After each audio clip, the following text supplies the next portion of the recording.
Ma'am ने paper भेजा पे है भेजा आज हम लोग को भेज है ना, मैम ने आज लिख के भेजना है। पेपर भेज दिया है, अभी लिखना है। लिखना है। ठीक है चलो, ठीक है 2 पेपर देता हूँ बस, एक 2 एरो और एक स्टेटमेंट, बस 2 एरो और एक स्टेटमेंट, इतना कर लेना, और एक स्टॉक का होमवर्क है। चलो, कल का वीडियो देखा ना, मोटिवेशन आया कि नहीं कुछ, नॉलेज ग्रोथ, क्या यार ना, इतना मोटिवेशन वाला वीडियो। कौन सा वीडियो? कौन सा वीडियो, ये भाई पूछ रहा है कौन सा वीडियो? रमेश सुरेश वाला। हाँ रमेश सुरेश वाला। सुरेश बनना है कि रमेश, डिसाइड कर लो। सुरेश। हाँ, जितना प्रैक्टिस करोगे, जितना ज्ञान गेन करोगे, हेल्प करने वाला है आपको। खाली इतना पढ़ना है, ये करना है, ये सम आएगा, छोड़ नहीं देना है। ओके चलो बढ़ते हैं, कुछ नया करते हैं। क्या नया करेंगे स्टॉक में?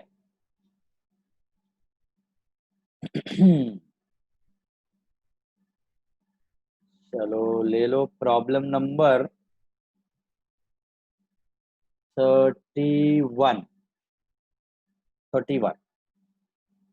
अब तक हम लोग फॉरवर्ड, रोल फॉरवर्ड कर रहे हैं, फिर रोल बैकवर्ड करेंगे। रोल बैकवर्ड का मतलब कुछ नहीं है, आपने 31 मार्च का स्टॉक ढूंढना है और आपने स्टॉक टेकिंग आगे वाले किसी डेट पे किया। अब तक हम लोग पिछली डेट देख रहे थे, अभी आगे वाले डेट पे स्टॉक टेकिंग है, पीछे आके अपने को 31 मार्च का स्टॉक ढूंढना है।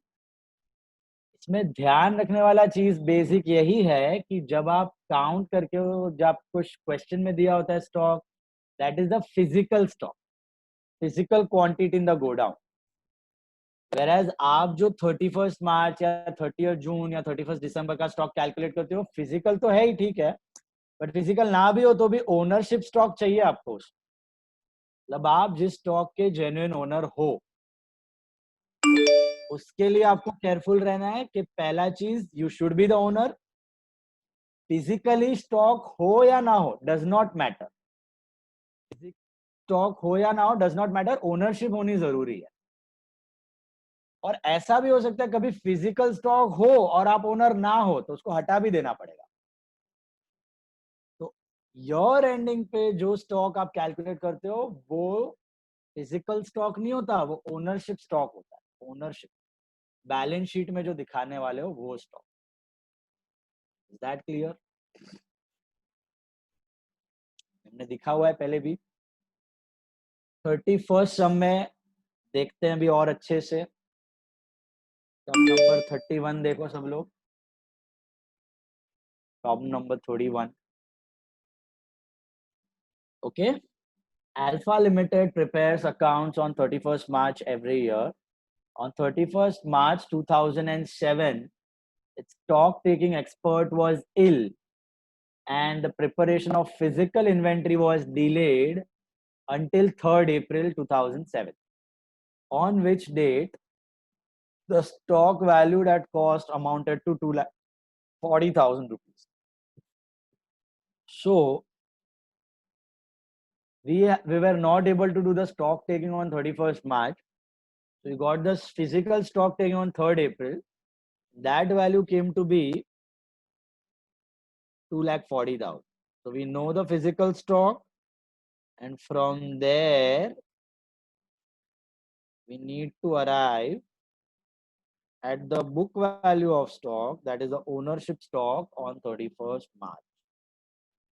This is valuation, calculation of stock on 31st March 07.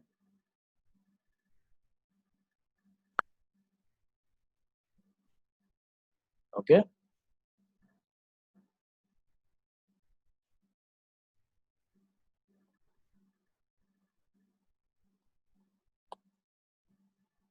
ध्यान रखना, ये पहले नोट बना के कंप्लीट कर लेते हैं हम लोग। टारगेट याद रखना है, बुक वैल्यू ऑफ स्टॉक ढूंढना है, ओनरशिप स्टॉक ढूंढना है। An examination of inventories and related financial records discloses that between 1st and 3rd April 2007, between 1st and 3rd April, ये 2 दिनों में क्या क्या ट्रांजैक्शन हुए हैं वो दिया है. Sale totalled 40,000. मैं पहले लिख देता हूं यहाँ पे. Physical stock on 3rd April was 2,40,000. यहाँ से मेरे को अपना ओनरशिप स्टॉक ढूंढना है on year end to put it in my balance sheet. During this period the sale totalled 40,000 including 2,000 in respect of goods which left warehouse on 29 March, 4,000 in respect of goods which not dispatched till 12th April. Gross profit to sales was 30%. So including है ना, जब भी including, तो आप क्या करो उसको divide करके आराम से ब्रेक डाउन कर लो तो अच्छा पड़ेगा. You just make it easier. तो हम लोग 3 पार्ट्स में इसको ब्रेक डाउन कर लेते हैं. 2,000 का अलग रखते हैं, 4,000 का अलग रखते हैं और नॉर्मल सेल ले लेते हैं, दैट इज 34,000. ये समझ आ गया? जो आगे पीछे हुआ है गुड्स का डिलीवरी उसको पकड़ते हैं बाद. पहले इस पे फोकस करते हैं. 34,000 का जो नॉर्मल सेल हुआ है, are all of you with me? ये नॉर्मल सेल आपका 1 to 3 के बीच में हुआ है, पहले से तीसरे तारीख के बीच में हुआ है. नॉर्मल सेल है तो मतलब इनवॉइस भी बन गया, गुड्स भी डिस्पैच हो गए, सब खत्म हो गया. तो मुझे जरा सोच के बताओ, ये सेल के लिए आप क्या करना चाहिए? आपको प्लस करना चाहिए, माइनस करना चाहिए? प्लस प्लस करना चाहिए, पक्का करना चाहिए, 101% करना चाहिए. क्यों करना चाहिए? क्योंकि ये सेल आपका 1 to 3 के बीच में चला गया है गुड्स, तो ये गुड्स फिजिकल इन्वेंट्री में नहीं होगा 2,40,000 में. बट फर्स्ट को तो होना चाहिए ये गुड्स, क्योंकि फर्स्ट को you had these goods, you were the genuine owner of these goods. 31st before first, 31st को ये गुड्स आपके स्टॉक में होना चाहिए. You are supposed to add, but will you add 34,000? No. You will calculate C plus P SP. This is the selling price. GP to sales was 30%. GP is always on sales. Margins are always on sales. Nothing is given. Margins are always on sales. GP is always on sales. This is 30%. This is 100. This is 70. So what is this? This is 34,000. So what is this cross multiply? नहीं दिया तो SP पे consider करना है. SP GP margin to sales दिया भी है वहां पे, जीपी मार्जिन टू सेल्स, और जीपी हमेशा सेल्स पे ही होता है. Gross profit is always on sales. Gross profit is always on sales. Closing stock के वक्त भी GP upon total sales into 100, जब क्लोजिंग स्टॉक लिख दिया था, याद है? GP is always a percentage of sales. कितना आ रहा है ये? 23,800. 23,800 is the cost. What are we supposed to do? I think we will subtract it. Sorry, Add na? add it. We will add it. 23,800 we will add it. Why we will add? Because third के stock में ये नहीं था, लेकिन first के 31st के stock में था. We were the owners obviously. अब इसको पकड़ते हैं. ये 2,000 का गुड्स, इसमें क्या हुआ है? 2,000 respect of goods which left the warehouse on 29th March 2007. Now ऐसा कुछ सिचुएशन हो ना तो पूरा सम का एंड ऊपर पढ़ लेना है. कुछ अजम्पशन तो नहीं है, पॉलिसी तो नहीं है कंपनी की कब सेल रिकॉर्ड हो रहा है, पहले बाद में. Just check it. कुछ पॉलिसी नहीं दी है. तो in that case what is our policy? Remember the general policy, what do we assume? First Come first serve. First come first serve. तो जो पहले हुआ दैट इज सेल. तो यहाँ पे भले आपका गुड्स डिस्पैच हो गया 29th March को, can you see that? So we'll assume that the sale has taken place on 29th March. Finished. Sale has taken place on 29 March. 29 March को ही sale हो गया है. 29 March को ही सेल हो गया है. ठीक है? No effect. क्या होगा effect? No effect. Sure? No सबको समझ आ रहा है? सबको समझ आ रहा है? किसी को लग रहा है plus minus? Anyone who feels plus minus कुछ होना चाहिए? Think. 29 मार्च को सेल हो चुका है, इट हैज हैपेंड ऑन 29 मार्च। 29 मार्च को ही अगर सेल हो गया है, गुड्स चला गया है, तो अपने स्टॉक में तो नहीं पड़ा, और 31st में होना भी नहीं चाहिए। क्यों नहीं होना चाहिए? क्योंकि हम लोग तो ओनर है नहीं 31st को, निकल चुका है गुड्स 29 मार्च को। You have lost that ownership, right? You have lost that ownership. So are we supposed to do anything with that? Nothing. No effect. No effect. Okay. What about that 4,000 ka goods in respect of the goods not dispatched until 12th April 2007? Subtract. Yes. अभी सुनो ध्यान से, सुनो सुनो सुनो No effect. सुनो। ये cell invoice बना है आपका 1st और 3rd के बीच में, लेकिन डिस्पैच हुआ है आपका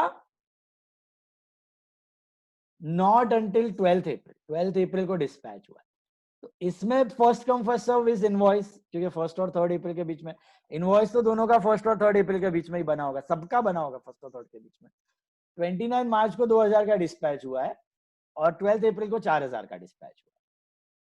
तो 12th अप्रैल को आपने डिस्पैच किया है, इनवॉइस बना दिया 1st और 3rd अप्रैल के बीच में, ठीक है। Now think about it, sale कब हुआ है? सेल कब हुआ है? First और third के बीच में। फर्स्ट और थर्ड के बीच में हो गया।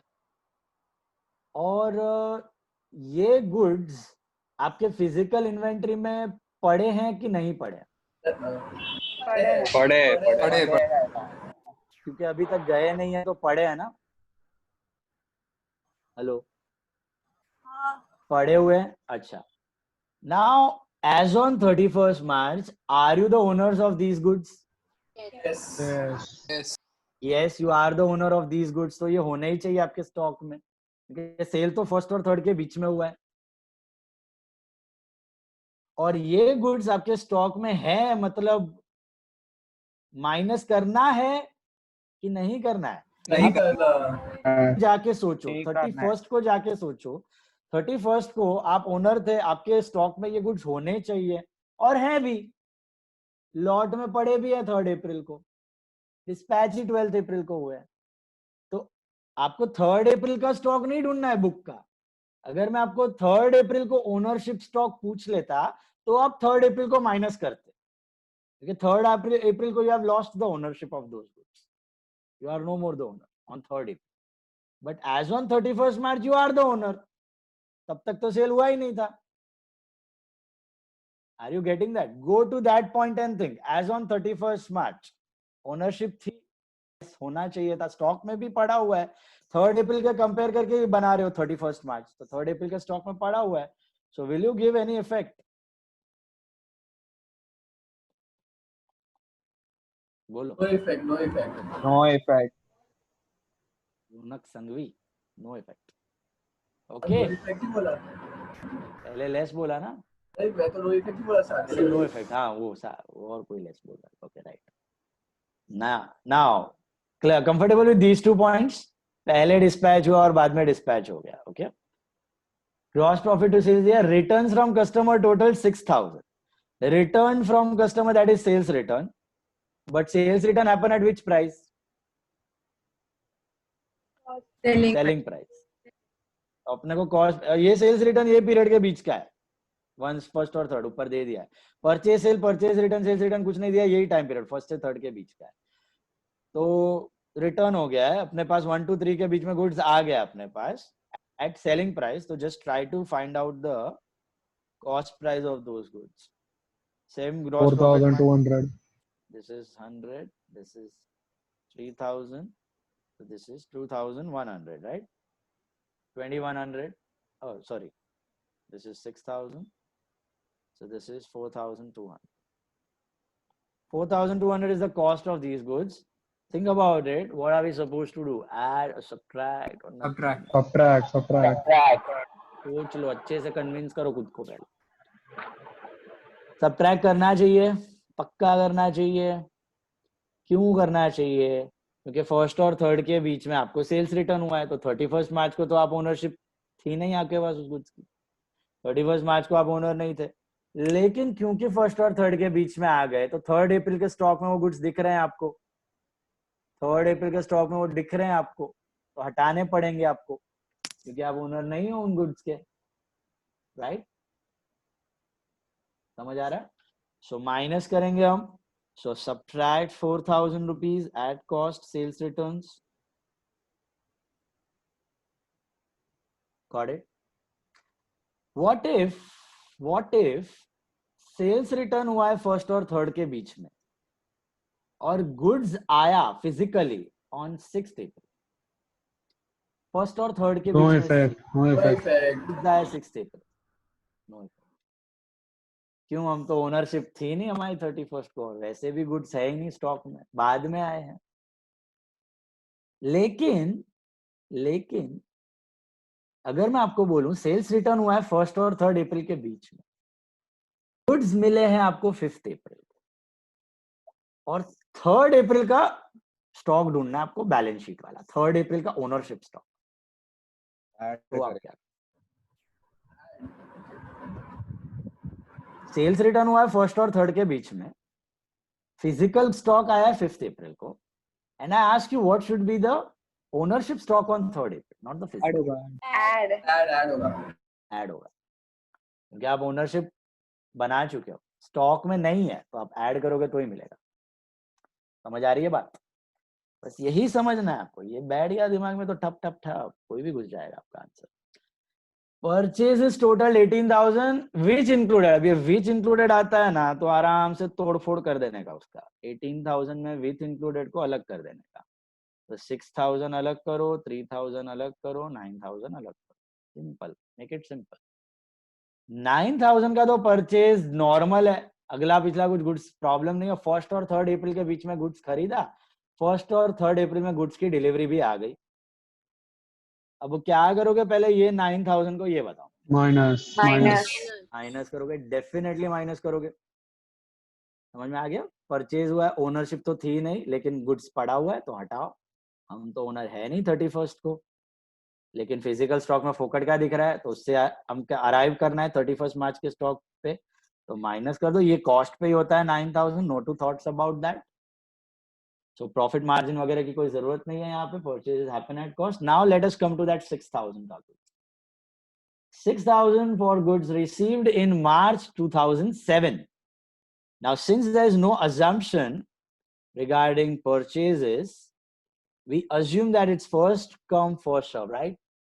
So पहला जो आया वो रिकॉर्ड, वो परचेज, तो गुड्स आ गया आपका मार्च में, तो मार्च में ही परचेज हो गया भैया, मार्च में ही परचेज हो गया, गुड्स मार्च में आया, मार्च में ही परचेज हो गया। अब क्या करना है सोचो, मतलब अभी इनवॉइस आया. इनवॉइस आया फर्स्ट और थर्ड के बीच में और गुड्स आ गया है No effect.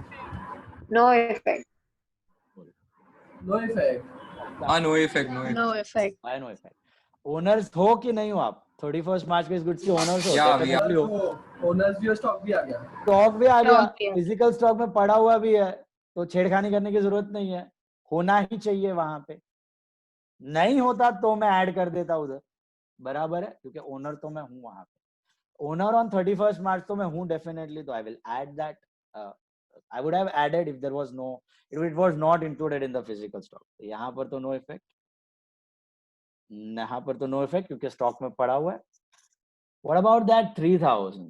The goods were received on 10th of April 2007.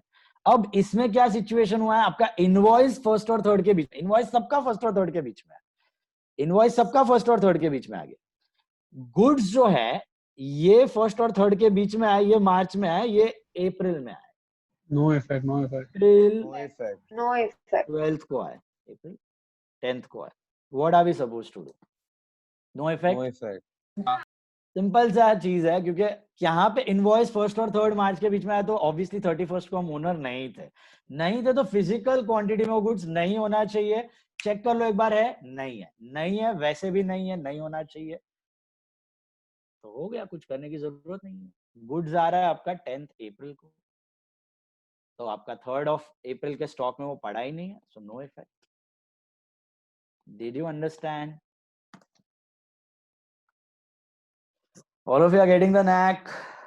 Returns to suppliers. Returns to supplier म्हणजे काय? Purchase returns.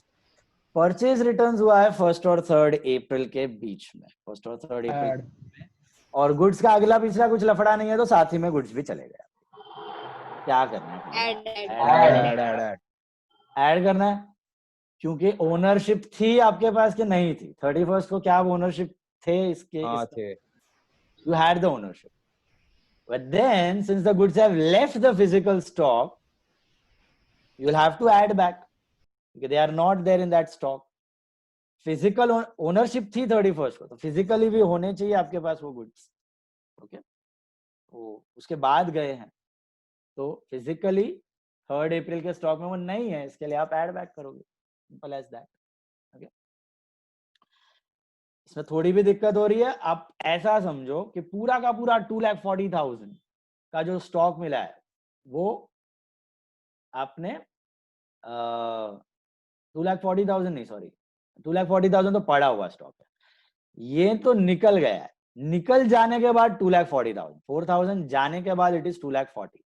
तो आइडियल स्टॉक क्या होता? तो 2,44,000. इधर पूरा का पूरा नहीं कर सकते. तो आइडियल स्टॉक होता आपका 2,44,000. रिटर्न होने के बाद इट बिकेम 2,40,000. तो आपका 31st मार्च को कितना स्टॉक होना चाहिए? 244 होना चाहिए, क्योंकि we were the owner. It should have been a part of stock. That's why we are adding this 4,000 rupees. Okay, बताओ और कुछ? There were arithmetical errors in the stock sheets on 3rd April, resulting an overvaluation of 4,600. जब आपने physical stock calculate किया और उसका total किया तो आपकी टोटलिंग एरर हो गई वो शीट में, और आपने कर दिया उसको ओवर टोटल बाय 4,600. तो क्या करना चाहिए? Less. टोटलिंग मिस्टेक है. 2,40,000 में 4,600 का स्टॉक है ही नहीं, टोटलिंग एरर है. तो ऑब्वियसली लेस करोगे तो ही मिलेगा actual value of stock. Over totalling करो, अंडर टोटलिंग है तो बढ़ा दो, टोटलिंग एरर ही है वो.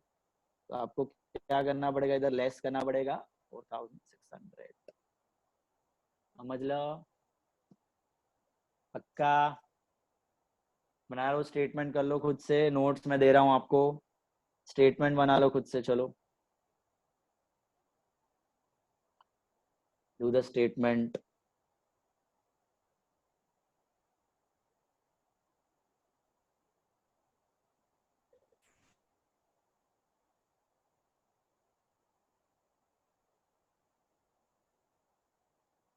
थ्री फोर 2007 को था 2,40,000.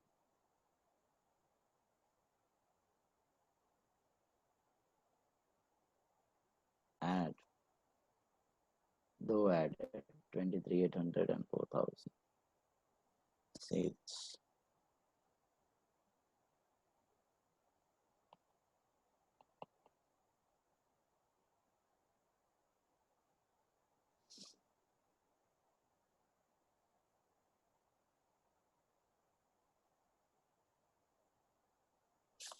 Purchase returns.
So final answer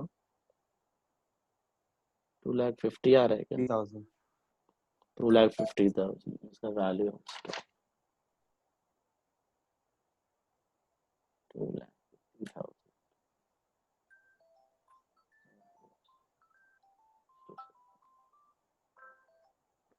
Hello.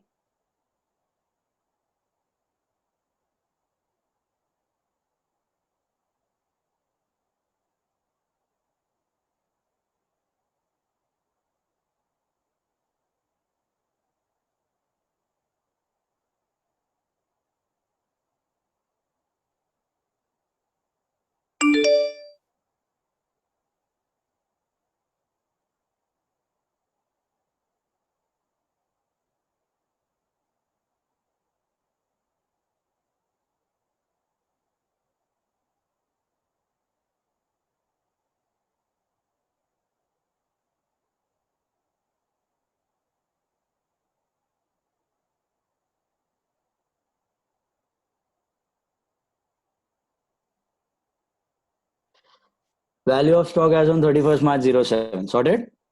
Come to the notes. Notes start करो. Number 1. नोट्स एक्चुअली आप नहीं लिखोगे तो चलता है, बट जितना सेफ्टी हो सके आपको पता है एक्सप्लेनेटरी नोट्स सीए में it's better wherever you show the explanation. Okay, you can write it in your own words. Note number 1, rupees 2,000 of goods. Note number 1, rupees 2,000 of goods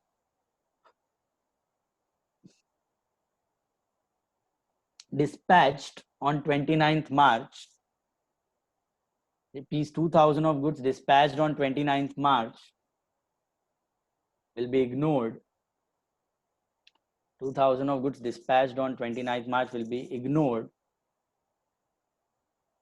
as there is no ownership on 31st March. As there is no ownership on 31st March.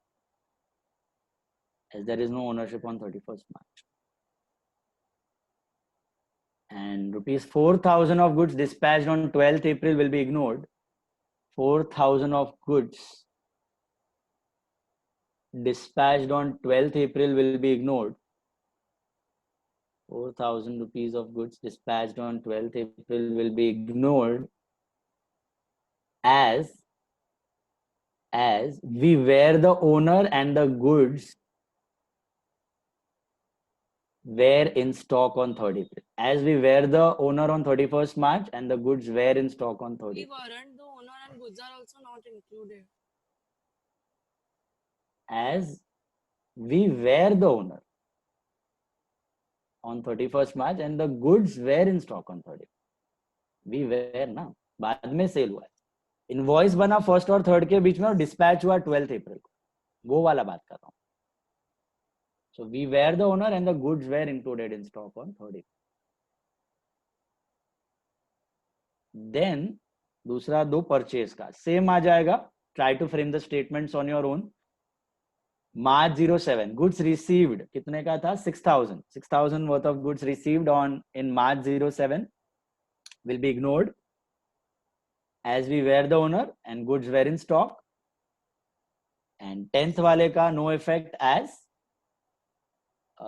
we weren't the owner on 31st March. We weren't the owner on 31st March.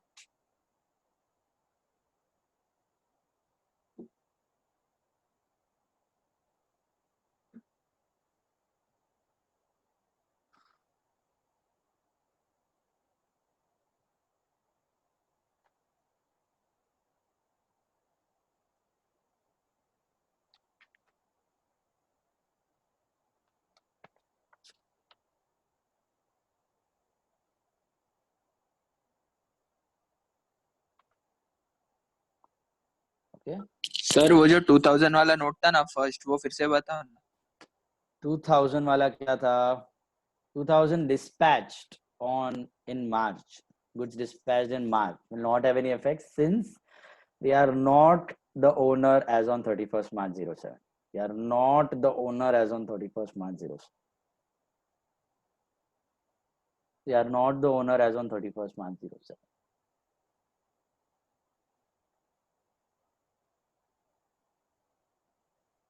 Okay.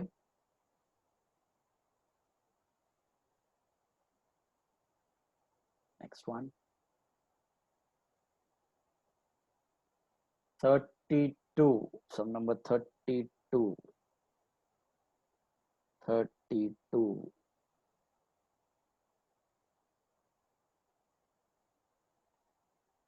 32. में भी अपने को statement बनाना है. I think forward role है या backward role है, देखते हैं.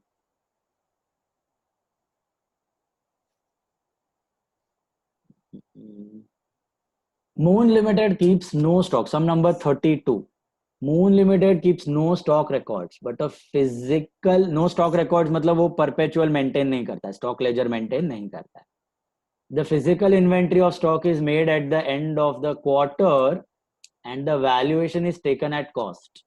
The company's year ends on 30th September. अतरंगी साल है, 30th September को खत्म हो रहा है.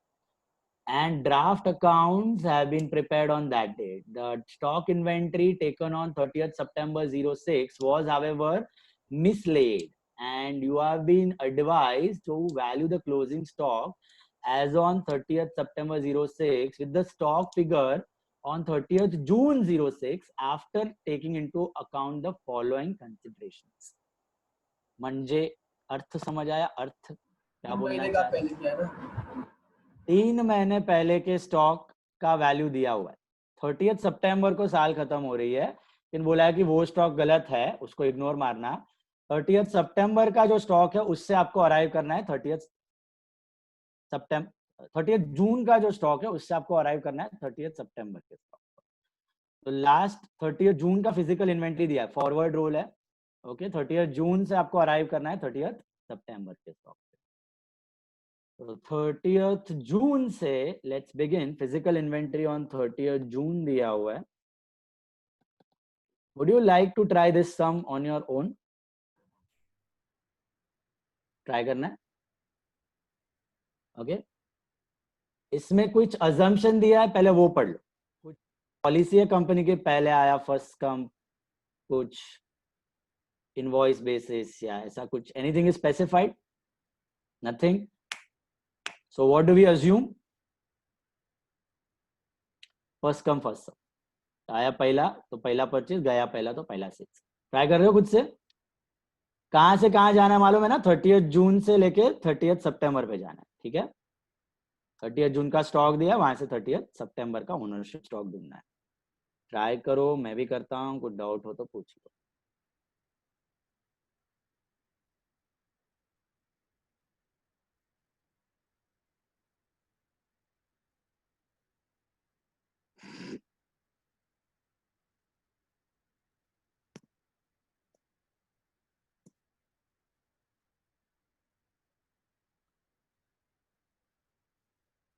पढ़ना ध्यान से, एकदम दिमाग लगा के, एकदम रीड करके. आएगा में सिली मिस्टेक मत कर.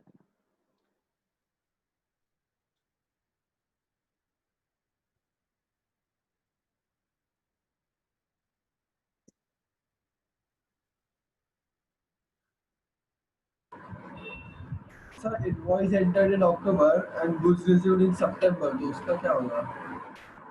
Use your brain. First come first serve, that is the assumption. तो बड़ा परचेज किया है तो थिंक वही है. वही तो पॉइंट है सम में. उधर ही तो दिमाग लगाना है. आप वही पूछ रहे हो, बाकी सब तो मैनेजेबल है, किया हुआ है.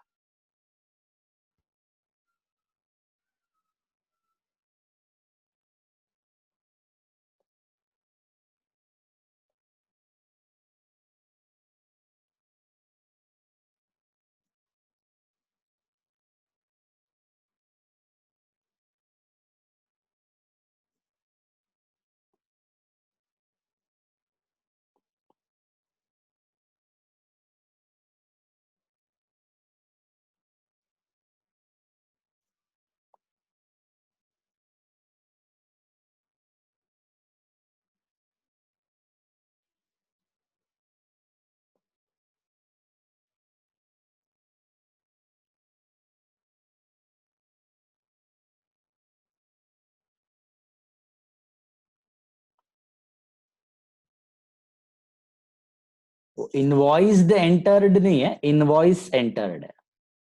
Invoice entered in October 06 relating to goods received in September 06 total 4,000. Invoice entered.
Sir ये 8,000 नहीं आया.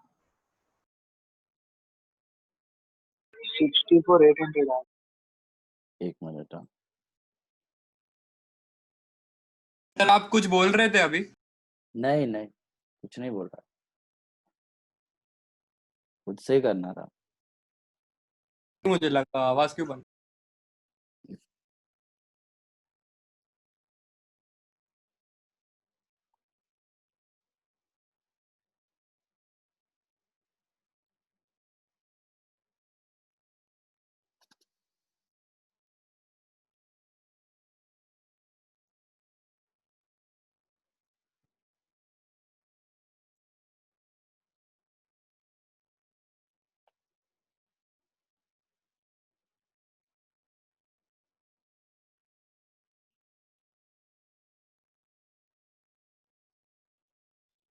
ये होना चाहिए.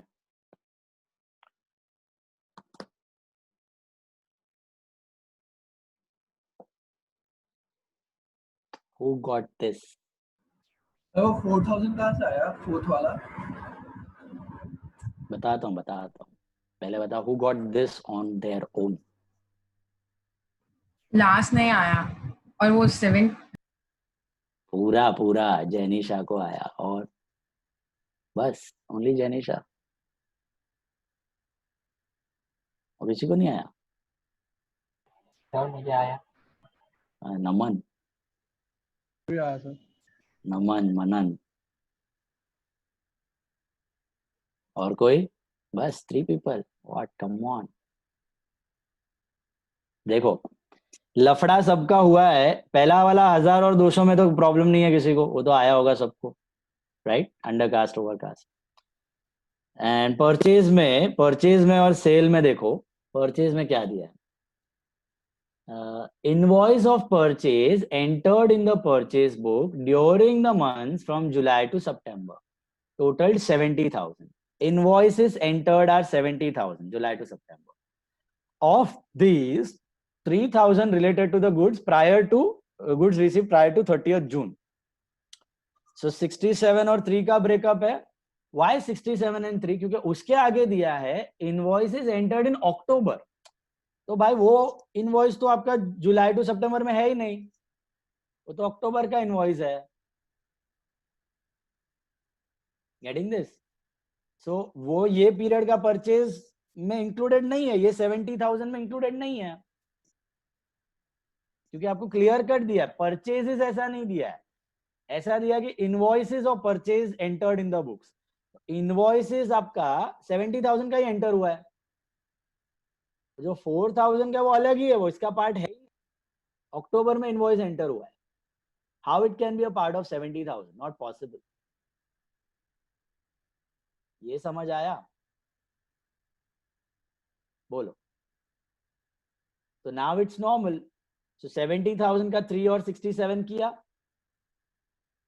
67,000 का गुड्स तो नॉर्मल परचेज है, मतलब इनवॉइस भी बना है और गुड्स भी आ गया है, right? So we are supposed to add that at cost. And 3,000 जो था उसका गुड्स प्रायर टू 30th जून आ गया, तो पहले से ही स्टॉक में पड़ा हुआ है. ओनर तो हम हैं ही वैसे भी, तो कुछ करने की जरूरत नहीं है. इग्नोर मारो उसको 3,000 को. 3,000 will be ignored. And coming to that 4,000, उसका ध्यान से पढ़ना. 4,000 का इनवॉइस कब एंटर हुआ है? अक्टूबर में. ओके, अक्टूबर में हुआ है. और गुड्स कभी आ गया? सितंबर में आ गया.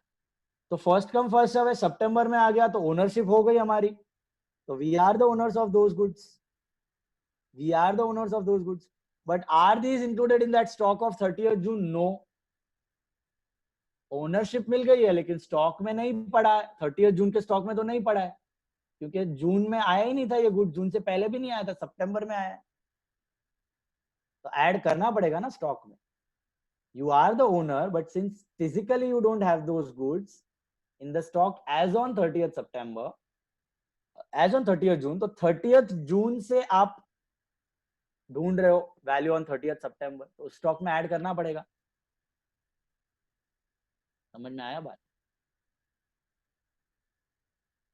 सेम वे सेल्स में भी क्या हो रहा है? जुलाई टू सितंबर में 90,000 है, इनवॉइस पास किया है. Sales invoiced to customer. Again देखो, invoice between July to September are 90. 5,000 relate to goods dispatched before 30th June. और बाकी इनवॉइस ही बना है आपका अक्टूबर में, तो वो जुलाई टू सितंबर में हो ही नहीं सकता है. वो अक्टूबर का इनवॉइस अलग ही है. अब नॉर्मल सेल हुआ 85 का, नॉर्मल सेल है तो माइनस ही होगा. स्टॉक में से गुड्स तुम्हारा निकल गया है लेकिन ओनरशिप थी, तो you are suppose to ownership निकल गई और स्टॉक में गुड्स पड़ा था, तो you are suppose to subtract that at the cost price. Normal sales. What about the sales made on 30th जून से पहले? 30th जून से पहले ही गुड्स निकल गया है, तो स्टॉक में वो गुड्स है ही नहीं, तो ओनरशिप तो तब भी चली गई थी. जून में ही तुम्हारी ओनरशिप चली गई थी, तो सितंबर तक तो ओनरशिप का सवाल ही नहीं है. तो कुछ करने की जरूरत ही नहीं है तुमको, ना स्टॉक में है ना ओनर हो, कुछ करने की जरूरत नहीं है. कमिंग टू 4,000 का गुड्स जो अक्टूबर में इनवॉइस किया लेकिन डिस्पैच सितंबर में हो गया. तो इनवॉइस भले अक्टूबर में हुआ है लेकिन डिस्पैच सितंबर में हुआ है, मतलब सेल तो सितंबर में हो गया. सेल हैज अकर्ड इन सितंबर, first come first serve. Ownership lost. You are no more the owner of those goods on 30th of September because you have dispatched the goods. They are not the ownership. Those goods shouldn't be in the stock, but they are in those 30th June ka stock, so you are supposed to subtract, right? समझ आया? बोलो. Still any confusion? Ask. Sir मतलब ये 4,000 वो 70,000 में है ही नहीं क्या? नहीं है, हो ही नहीं सकता. कैसा हो सकता है? देखो पढ़ो. 70,000 क्या दिया है? Invoices during July to September entered in the purchase book. वो ड्यूरेशन में 70,000 के इनवॉइसेस एंटर हुए. टोटल परचेजेस ऐसा करके कुछ नहीं दिया है. टोटल परचेजेस दिया होता तो हम लोग उसके अंदर तीनों ले लेते। टोटल परचेज इनवॉइसेस, सेल्स के लिए भी इनवॉइसेस दिया है, तो वो इनवॉइस ही आपका अक्टूबर में एंटर हुआ है, तो सितंबर जुलाई के बीच का है ही नहीं। इसलिए बोला ध्यान से पढ़ो क्वेश्चन में, word is important, invoice and all. Sir वो 4000 का एक बार समझाओ ना। 4000 का क्या हुआ, वो 4000 वो 70 में नहीं है, वो समझ आया कि नहीं? पहले इनवॉइस जो थे जुलाई टू सितंबर वो नहीं, 70 बराबर है, 4000 अलग ही इनवॉइस्ड गुड्स है, 70 का हिस्सा नहीं है वो, इनवॉइस बाद में एंटर हुआ है अक्टूबर में। 4000 का गुड्स का बुक में इनवॉइस एंट्री हुई है अक्टूबर में, बट स्टॉक आ गया है सितंबर में। अभी हम तो first come first serve assume करते हैं, तो सितंबर में स्टॉक आ गया तो सितंबर एंड में ओनरशिप तो बन ही गए, हम ओनर बन गए उस गुड्स के, ओनर बन गए तो हमारे स्टॉक में होना चाहिए वो गुड्स। तो फिजिकल इन्वेंट्री में था कि नहीं था? When we calculated the physical inventory of 30th जून वो नहीं था, राइट? तो हमें ऐड करना पड़ेगा, अगर वो इंक्लूडेड होता तो हम नहीं करते, नहीं था इसलिए ऐड किया 4000। समझा? हम लोग फिजिकल इन्वेंट्री को चेंज नहीं कर रहे, वो अमाउंट के हेल्प से हम लोग अपना बुक इन्वेंट्री ढूंढ रहे हैं, ओनरशिप इन्वेंट्री ढूंढ रहे हैं। जैसे बीआरएस में आप पासबुक के बैलेंस को चेंज नहीं कर रहे हो, आप पासबुक की मदद से कैश बुक के बैलेंस पे अराइव कर रहे हो, उसको कंपेयर कर करके वैसे हो रहा है। फिजिकल स्टॉक में नहीं था तो उससे अपना बुक वैल्यू का स्टॉक ज्यादा रहेगा, होना चाहिए 4000 का goods, because we are the owners, तो वी आर एडिंग दैट। ये आपका सेल और रिटर्न में आपने किसी को फिजिकल गुड्स दिया हुआ है, सब फिजिकल स्टॉक में तो नहीं है, लेकिन ओनर हो तो होना चाहिए, इसलिए आप ऐड करते हो। तो यही रीजन है इसका भी, आप ओनर हो, फिजिकल स्टॉक में नहीं है, इसलिए आप ऐड कर रहे हो 4000। और उसका ऑपोजिट है वो 5000, फिजिकल स्टॉक है लेकिन आप ओनर नहीं हो, इसलिए आप माइनस कर रहे हो 5000 रुपीज सेल्स वाला, but at the cost price you take that cost price that is 3200 sales के केस में भी 4000 था, परचेज का भी 4000 है, उधर cost is the selling price. बोलो स्टेटमेंट बना लो, अगर समझ आ गया है तो still any doubt you ask.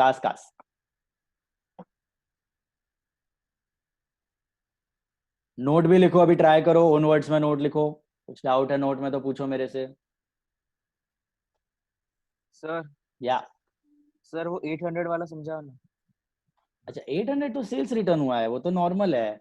Sales return जुलाई टू सितंबर में ही हुआ है, देखो क्या दिया है, during the final quarter credit notes during the final quarter, मतलब क्या, इसका सितंबर एंडिंग का सम है, इसका फाइनल क्वार्टर जून टू सितंबर, जुलाई टू सितंबर होगा, जुलाई टू सितंबर final quarter, the credit notes at invoice value of 1000। Credit notes मतलब सेल्स रिटर्न का जो क्रेडिट नोट आप बेचते हो ना कस्टमर को, कस्टमर से आपको डेबिट नोट आता है और आप उसको क्रेडिट नोट बेचते हो, और value 1000 had been issued to the customer respect of the goods return during that period. तो जुलाई से सितंबर में जो गुड्स आए उसके क्रेडिट नोट आपने इश्यू किए हुए हैं, तो रिकॉर्ड भी तभी हुआ और गुड्स भी तभी रिटर्न हुआ है, sales return, it is normal sales return, जुलाई टू सितंबर का सेल्स रिटर्न। तो sales return is at selling price, तो कॉस्ट प्राइस ढूंढो, 800 रुपया मिला। अब सेल्स रिटर्न आ गया है जुलाई टू सितंबर में, तो ओनर तो है ही हम लोग, as on September and we are the owner of these goods. You have to just verify whether these are included in your stock or no.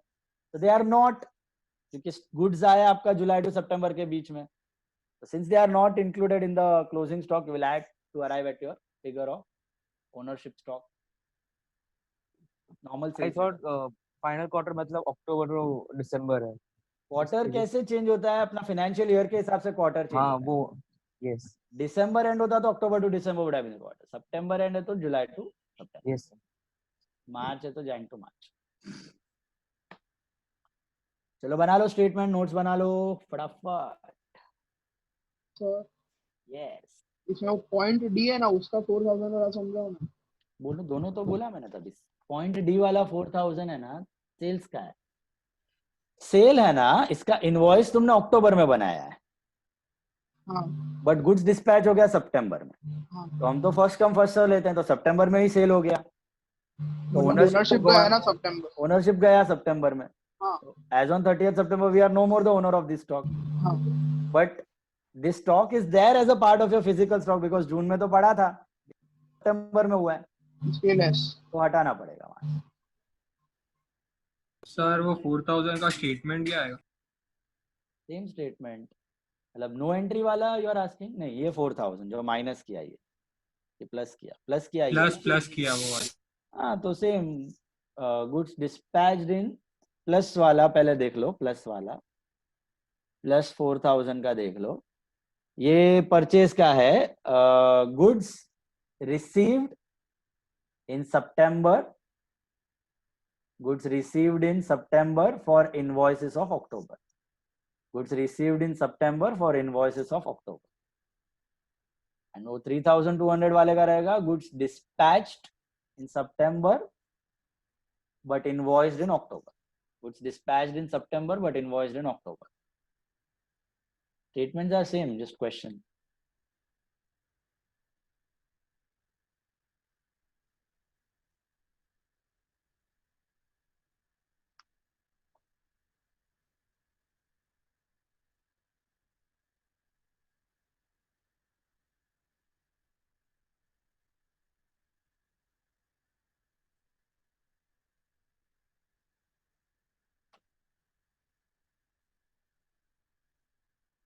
Got it? बना दिया?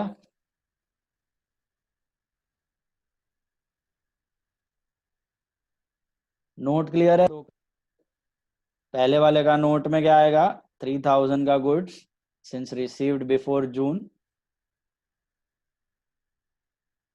we are the owners and goods are included in stock, and same 5000 ka, we are not the owners and goods are not included in stock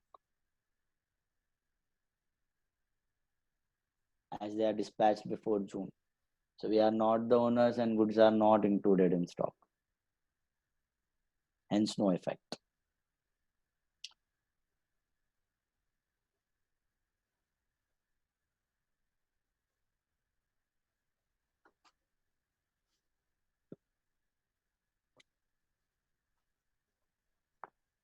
Okay, कर लो जमते।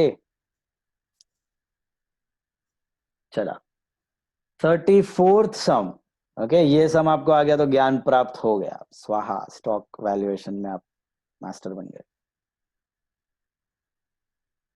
34th some, try it on your own, I'll solve it, दिमाग लगाना अभी properly एकदम read करके क्या दिया है। 34th सम फॉरवर्ड रोल है, वाले में दो ही बैकवर्ड नोट्स रोल आएगा है। ना? पिछले वाले में दो ही नोट्स आएगा, यस 3000 और 5000, ये दो को इग्नोर मारा हमने, बाकी सबका तो नॉर्मल है, स्टेटमेंट में उसका नोट नहीं है, 2 नोट्स।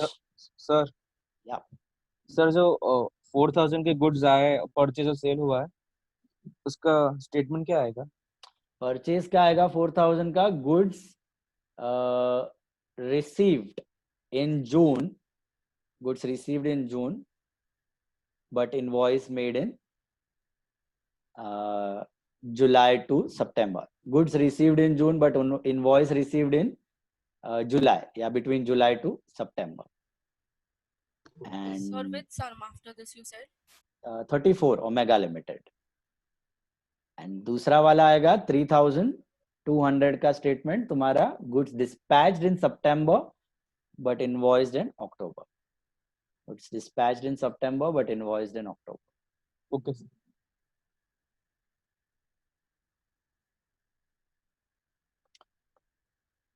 कुछ नहीं दिया अजम्पशन, तो first come first serve, first and third backward roll, एक सिमिलर सम हमने किया अभी 34th, 3434।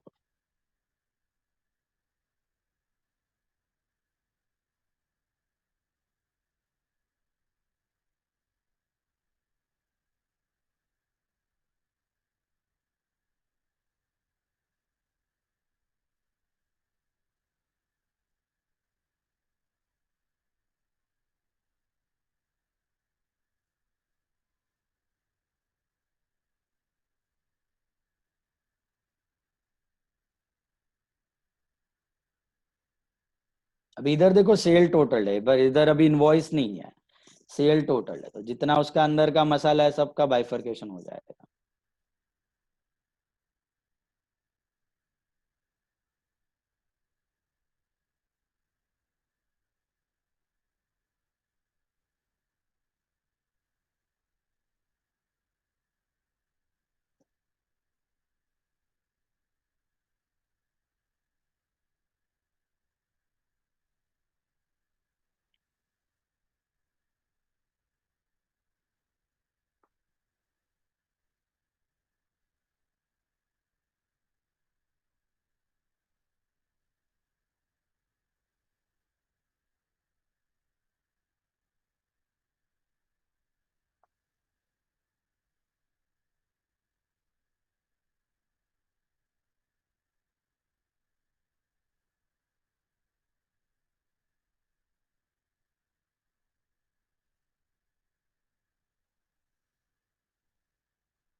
सर ये जो नेक्स्ट पेज पे फर्स्ट वाला एंट्री है वो उसी का पार्ट है, सेल्स वाले का? हाँ उसी का है, सॉरी माय मिस्टेक, मैंने देखा नहीं।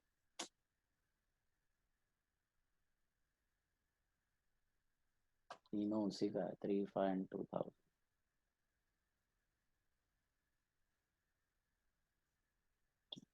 $40,000।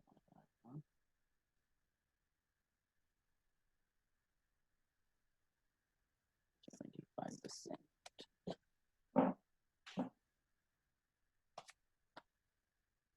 Gross profit per sales is 25%.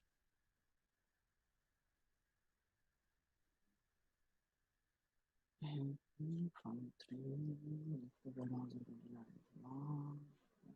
not dispatched.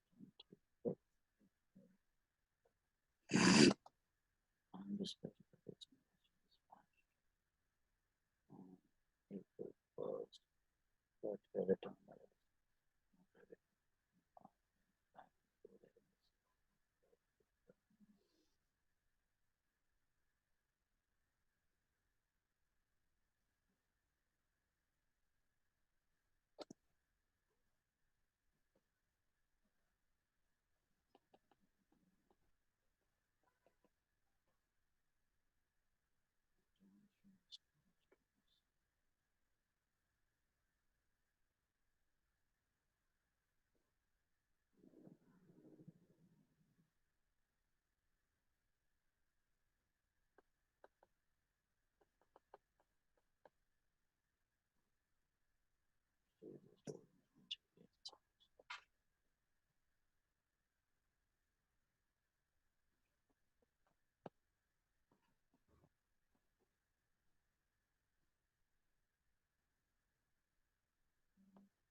Saved in March 2007.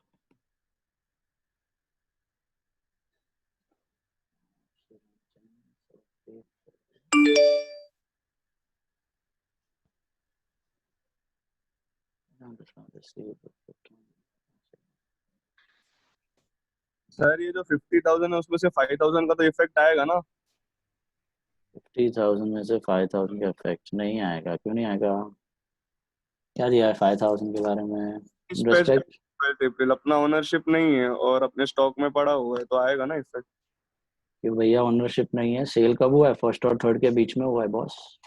हाँ लेकिन डिस्पैच नहीं हुआ है ना।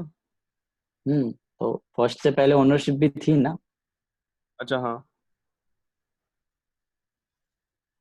बाद में बेचा थी, फर्स्ट और थर्ड के बाद, फर्स्ट और थर्ड के बीच में बेचा थी।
वाला नहीं समझा 5500 वाला।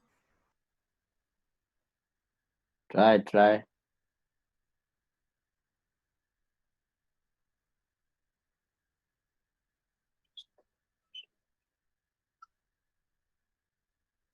तो लास्ट वाले के दोनों के क्वेश्चन का आंसर नो ही आ रहा है, तो एंट्री क्यों आएगा?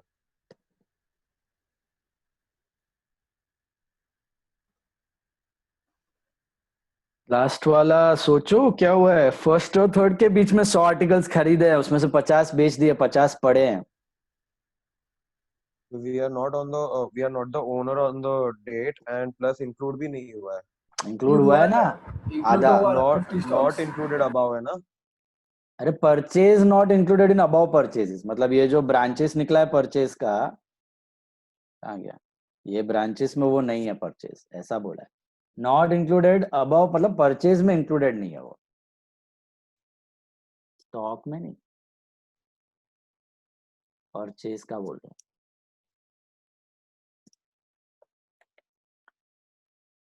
ऐसा स्पेसिफाई नहीं किया होता तो वो परचेज में और टुकड़ा हो जाता है, ये भी अलग से परचेज हो जाता 11,000, फिर बैलेंस परचेज मिलता।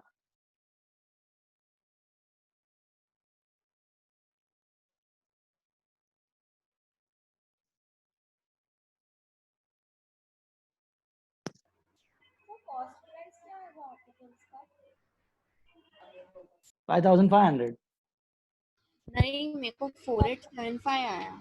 पर आर्टिकल का आर्टिकल है, कॉस्ट ऑफ 11,000 पर आर्टिकल कितना हुआ 110 into 50।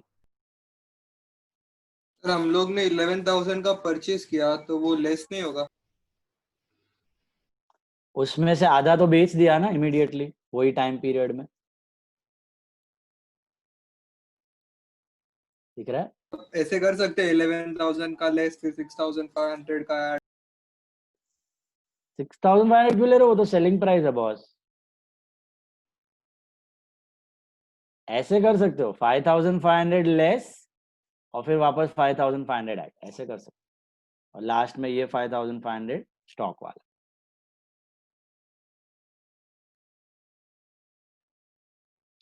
देखो last part I am explaining, last part से पहले में किसी को डाउट वो बताओ मेरे को। सर पॉइंट ई में सेकंड वाला ऐड होना चाहिए ना?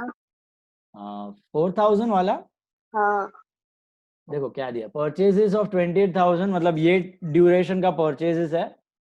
इट इंक्लूड्स 4,000 का गुड्स रिसीव्ड ऑन 10th अप्रैल, मतलब इनवॉइस बना है फर्स्ट और थर्ड के बीच में और गुड्स मिला है 10th अप्रैल।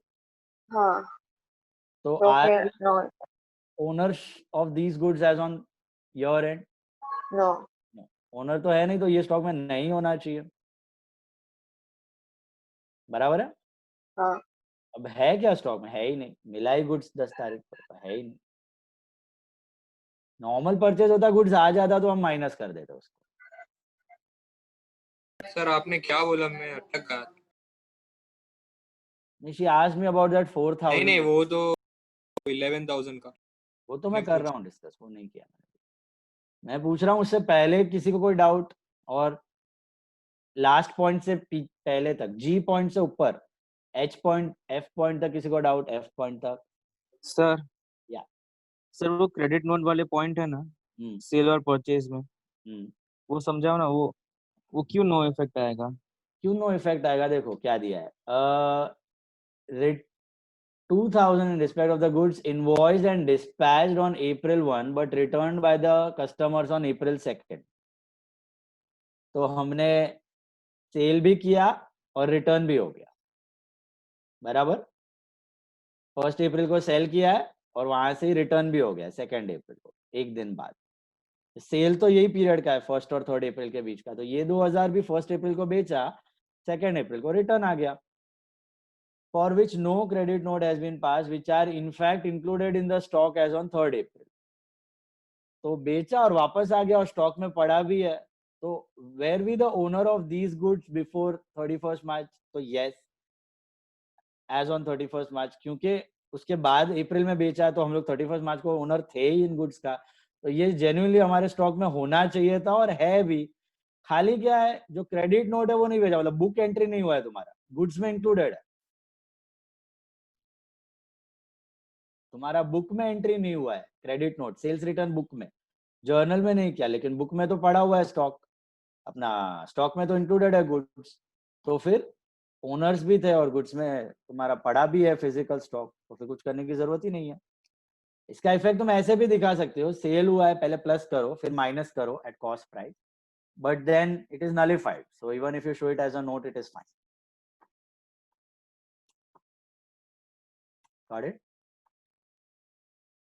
वही टाइम पीरियड में बेचा, वही टाइम पीरियड में रिटर्न। परचेज में भी सेम हुआ है, परचेज में भी पॉइंट नंबर के में के जो भी दिया उसमें आपका देखो क्या दिया, 3000 respect of goods received and return to the supplier on 2 April for which no credit note has been received और पास थ्रू द बुक्स। मतलब गुड्स खरीदा भी और रिटर्न भी कर दिया। यहाँ पे फोकस स्टॉक पे रखो, परचेज भी किया और स्टॉक भी चला गया, और फिजिकली स्टॉक तो गुल है, it's not there and we weren't the owner before that, so it doesn't make any change in the stock. Book entry अभी तक तुमने पास नहीं किया, तो बुक में एंट्री बाकी है, परचेज रिटर्न्स बुक में तुम्हारा एंट्री बाकी है डेबिट नोट का, स्टॉक में it is not making any change. Sir वो सेल्स और सेल्स रिटर्न में अलग अलग कर रहे, तो फिर पहले में वो जो सेल्स हुआ उसका प्लस माइनस आएगा, बाद में रिटर्न का प्लस प्लस आ जाएगा। नहीं भाई, क्योंकि we were the owner of the goods और स्टॉक में भी पड़ा है ना। सेल्स को अगर तुम लेते हो पहले तो वेयर वी द ओनर, वैसा वो क्वेश्चन से पूछ रहे। हाँ, were we the owner no ना, sorry were we the owner yes, were we the owner yes and were the goods in stock no. And sales return में, sales return में क्या हो जाएगा, अब इसको सेल्स रिटर्न इंडिपेंडेंटली लो, sales return अब भी आया, were we the owner no yes, goods in stock yes, owner तो थे ना 1 अप्रैल के पहले, ओनर तो थे ना लोग। अगर तुम दोनों को इंडिपेंडेंटली ले रहे हो तो ask the question also independently, you are taking sales separate and sales return separately. हाँ, थिंक लाइक सेल के वक्त कैसे सोचने का, were we the owner yes, हाँ, are the goods in stock no, क्योंकि बिक गया, हाँ, राइट, हाँ, सेल्स इंडिपेंडेंटली लो और सेल्स रिटर्न को भी इंडिपेंडेंटली लो। वेयर वी द ओनर, ऐसा सोचो जो पिछला बेचा हुआ गुड्स है उसका रिटर्न हो रहा है। हाँ, तो तुमने सेल्स में भी वैसे ही अज्यूम किया? मैंने दोनों में वो जो डेट 31 मार्च की अज्यूम किया, दोनों में, सेल्स में भी सेल्स रिटर्न में। सेल्स में तूने क्या अज्यूम किया, आर वी द ओनर? 31 मार्च को ओनर थे और बाद में हाँ, और आर क्लोजिंग स्टॉक में नहीं है। कैसा नहीं है, रिटर्न तो हो गया है।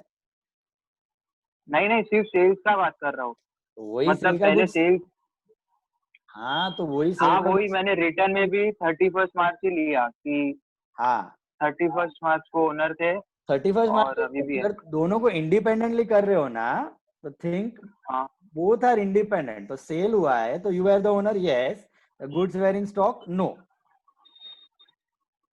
हाँ, एंड रिटर्न्स में अज्यूम करने का पहले ही सेल हो गया है, तो were you the owner no, were the goods in stock है। तो इसलिए सेम ड्यूरेशन का है ना, ये तो अभी कॉमन सेंस है, इसमें कुछ लॉजिक अप्लाई, वो यस नो का कुछ भी करने की जरूरत नहीं है। आया और गया तो नलिफाई हो जाएगा ना, सेल्स रिटर्न आया गया, परचेज आया गया, तो दोनों नलिफाई होने वाला है, उसमें कुछ सोचने का भी जरूरत नहीं है। Got it? सर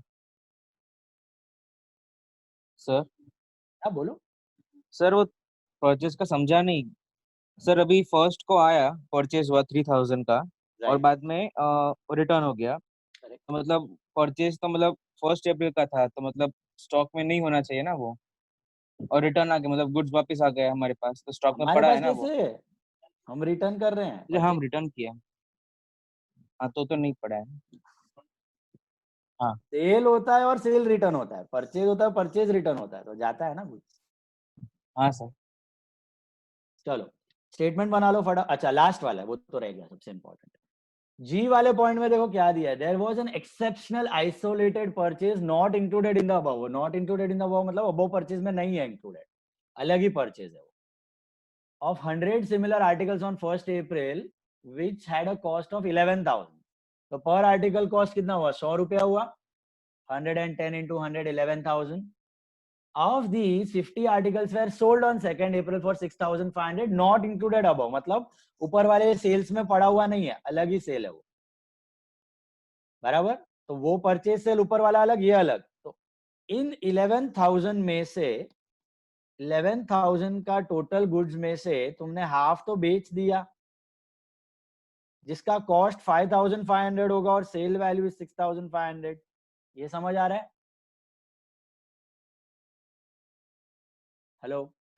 तो रिमेनिंग हाफ बैलेंस स्टॉक कितना होगा? कॉस्ट प्राइस का 5,500 होगा. यहां तक क्लियर हुआ? अभी ब्रेक इट डाउन. ये 11 में 5500 तो क्या हुआ? परचेज भी हो गया और सेल भी हो गया ना. 5500 तो परचेज और सेल हो गया, जैसे ऊपर वाले एग्जांपल में था. कुछ इफेक्ट आएगा इसका? कुछ नहीं आएगा. ये सेम लॉट परचेज, फर्स्ट को खरीदा और सेकंड को बेच दिया, आया गया फिटूस. इफेक्ट देने के लिए तुम दिखा सकते हो, पहले लेस फिर add 5,500, but even if you show it in the notes it is fine because it is getting nullified. And then this 5,500 ये क्या है? ये खरीदा है 1st April को, लेकिन पड़ा हुआ है स्टॉक में. So this is like normal purchase. You bought and it is there in the stock. So what are you supposed to do? Hello. ये खरीद के बैलेंस स्टॉक में पड़ा हुआ है, तो क्या करोगे इसको? प्लस माइनस क्या करोगे? बोलो. Minus. Minus. This is normal purchase. I've just broken it down. This is purchase and sale combined and this is only purchase. ऐसा सोचो. 5,500 का गुड्स तुमने खरीदा और उसको बेच दिया. कितने में बेचा? मारो गोली. लॉस में बेचा या प्रॉफिट में बेचा या कितने में भी बेचा हो, अपने को तो स्टॉक देखना है. लॉस प्रॉफिट तो चला हो जाएगा तुम्हारा, एडजस्ट हो जाएगा ऊपर ट्रेडिंग पीएनएल अकाउंट में. इधर तो स्टॉक 5.5 का आया और 5.5 का गया, आया गया निकल गया, नो चेंज. फिजिकल इन्वेंट्री में भी नहीं है, ओनरशिप भी नहीं है. बाकी 5.5 का आया लेकिन बिका नहीं है, अभी तक पड़ा हुआ है. अच्छा, उसका कॉस्ट 5.5 कैसे मिला वो समझ आया? 100 सिमिलर आर्टिकल्स ऑफ 11,000, तो पर article cost is 110 into 50, that is 5,500. 110 article, 110 is the cost per article into 50, that is 5,500, that is the cost. ये तुम्हारा नॉर्मल परचेज हो गया, खरीद के पड़ा हुआ है गुड्स. और ये ऊपर वाले परचेज सेल में इंक्लूडेड नहीं था, होता तो उसमें बाइफरकेट करके अलग से ले लेते इनको. बैलेंस सेल परचेज अलग आता अमाउंट, ऐसा तो कुछ दिया नहीं है.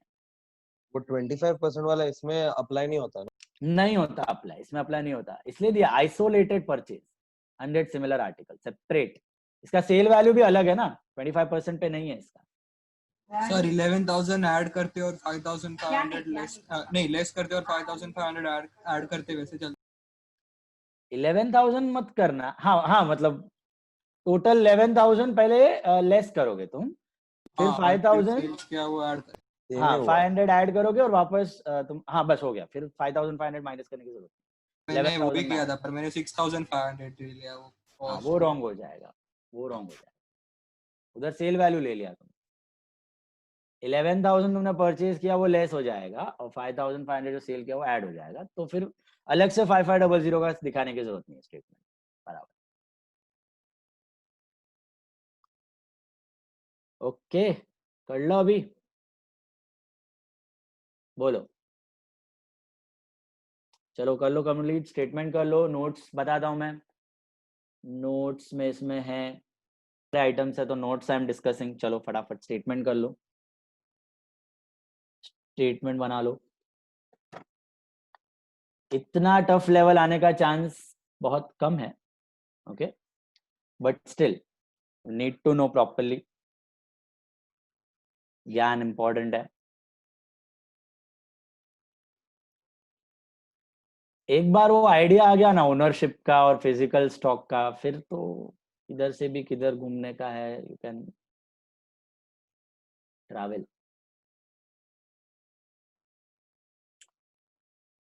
एक और कंसेप्ट टेस्टिंग प्रॉब्लम है के बाद लेट्स सी.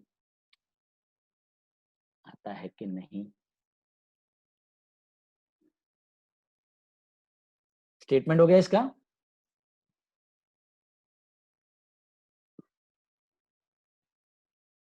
तन्वी, प्रियल, तीर्थ, मांगी, Aryan, turn on the videos. आभा, कलरव, Shivani.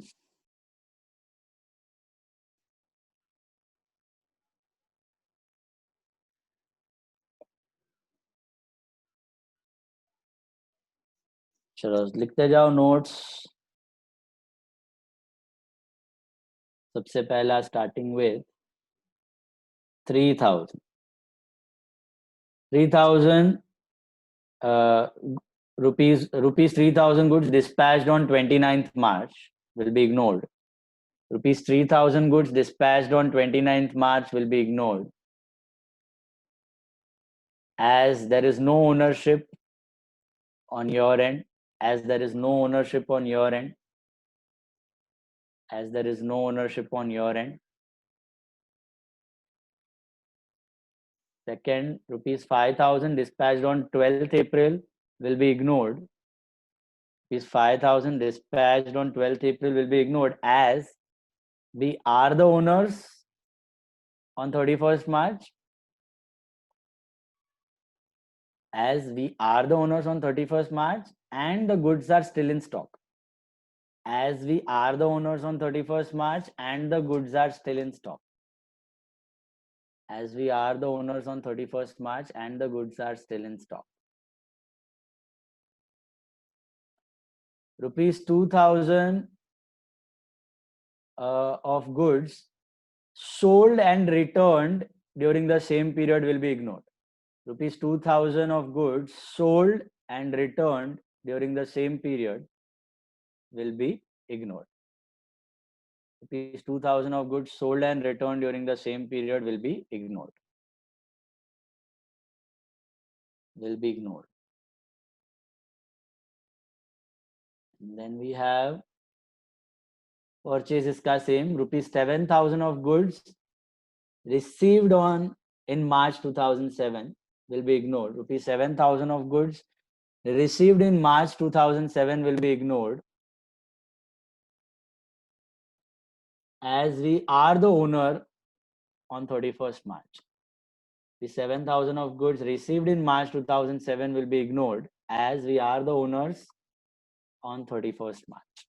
As we are the owners on 31st March. 4000 rupees goods received on 10th April will be ignored.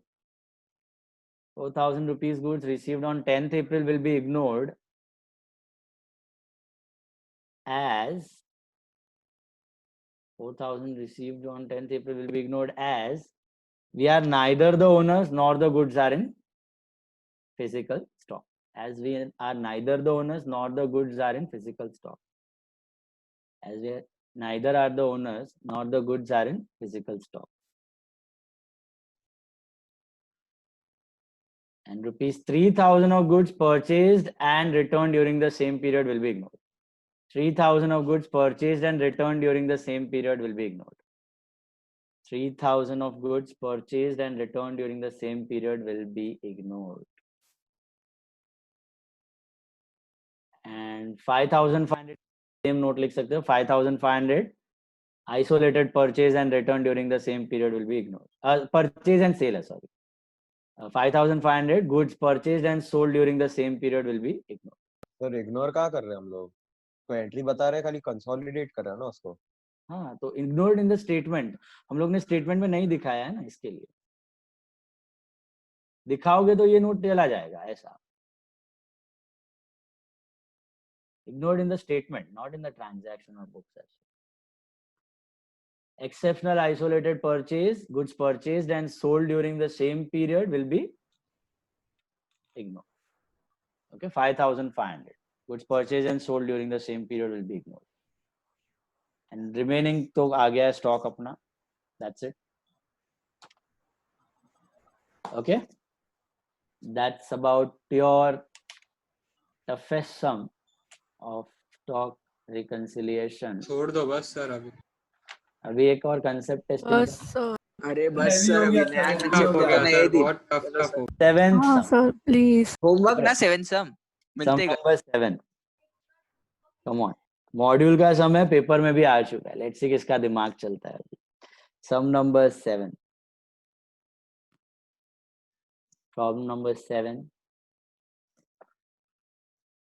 पूरा सम पढ़ो और बताओ एक बहुत इंपॉर्टेंट चीज है जो अलग है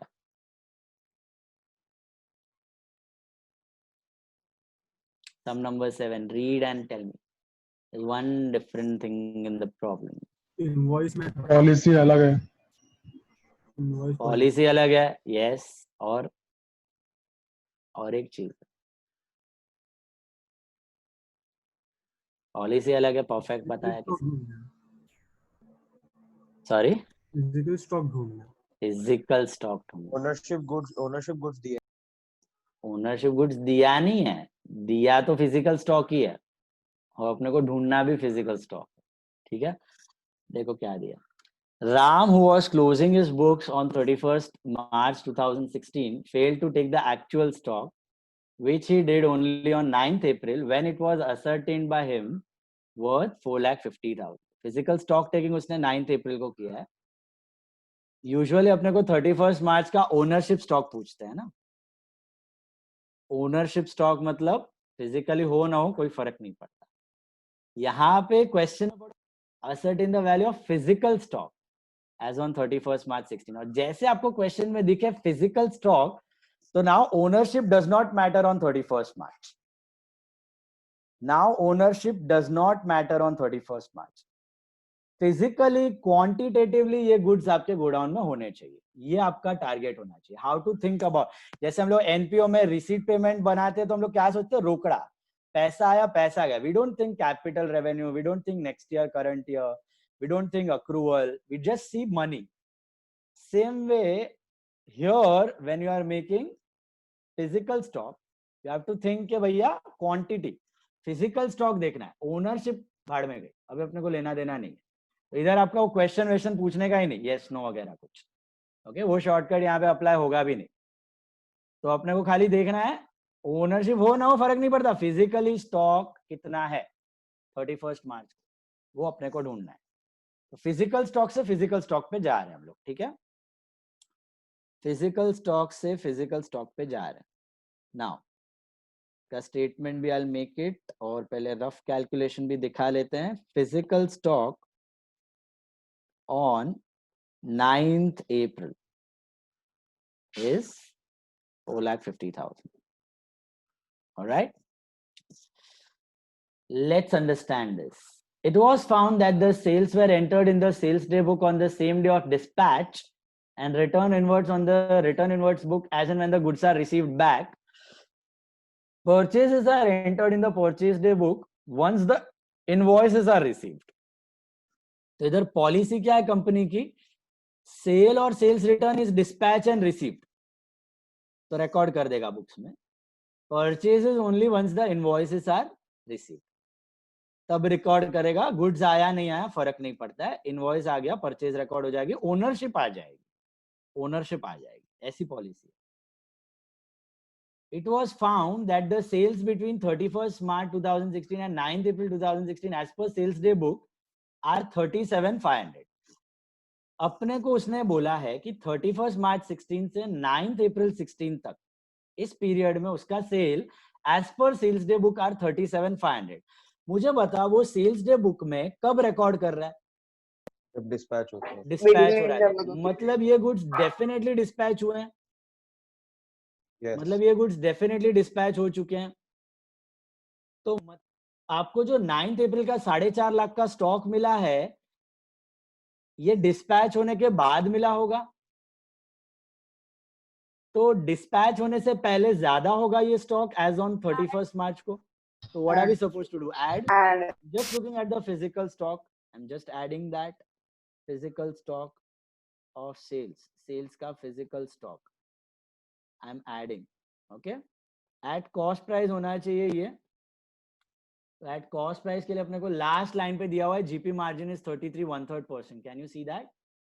33.1/3 on cost है. Gross profit अगर खाली margin होता तो sell price पे होता है. इधर स्पेसिफिकली दिया है gross margin is not on sales, it is on cost. So calculate C plus P SP 28125 plus 33 1/3 is 133 1/3. ये है 4 कितना था 28125. This is 37,500. This is 28125. Are you getting this? 28125 मिला आपको? समझ आया क्या किया? फिजिकल स्टॉक निकल चुका है उसका, ठीक है, और क्वांटिटेटिवली अपने को ढूंढना है फिजिकल स्टॉक. तो मैं ऐड बैक कर रहा हूं 28125. ये स्टॉक होगा उसके बुक्स में ऑलरेडी फिजिकल. देन इस केस में ओनरशिप भी थी उसके पास, अगर आपको ओनरशिप जाननी है तो. इस केस में भी ओनर्स ऑल्सो, क्योंकि उसके बाद ही सेल्स हुआ है, ठीक है.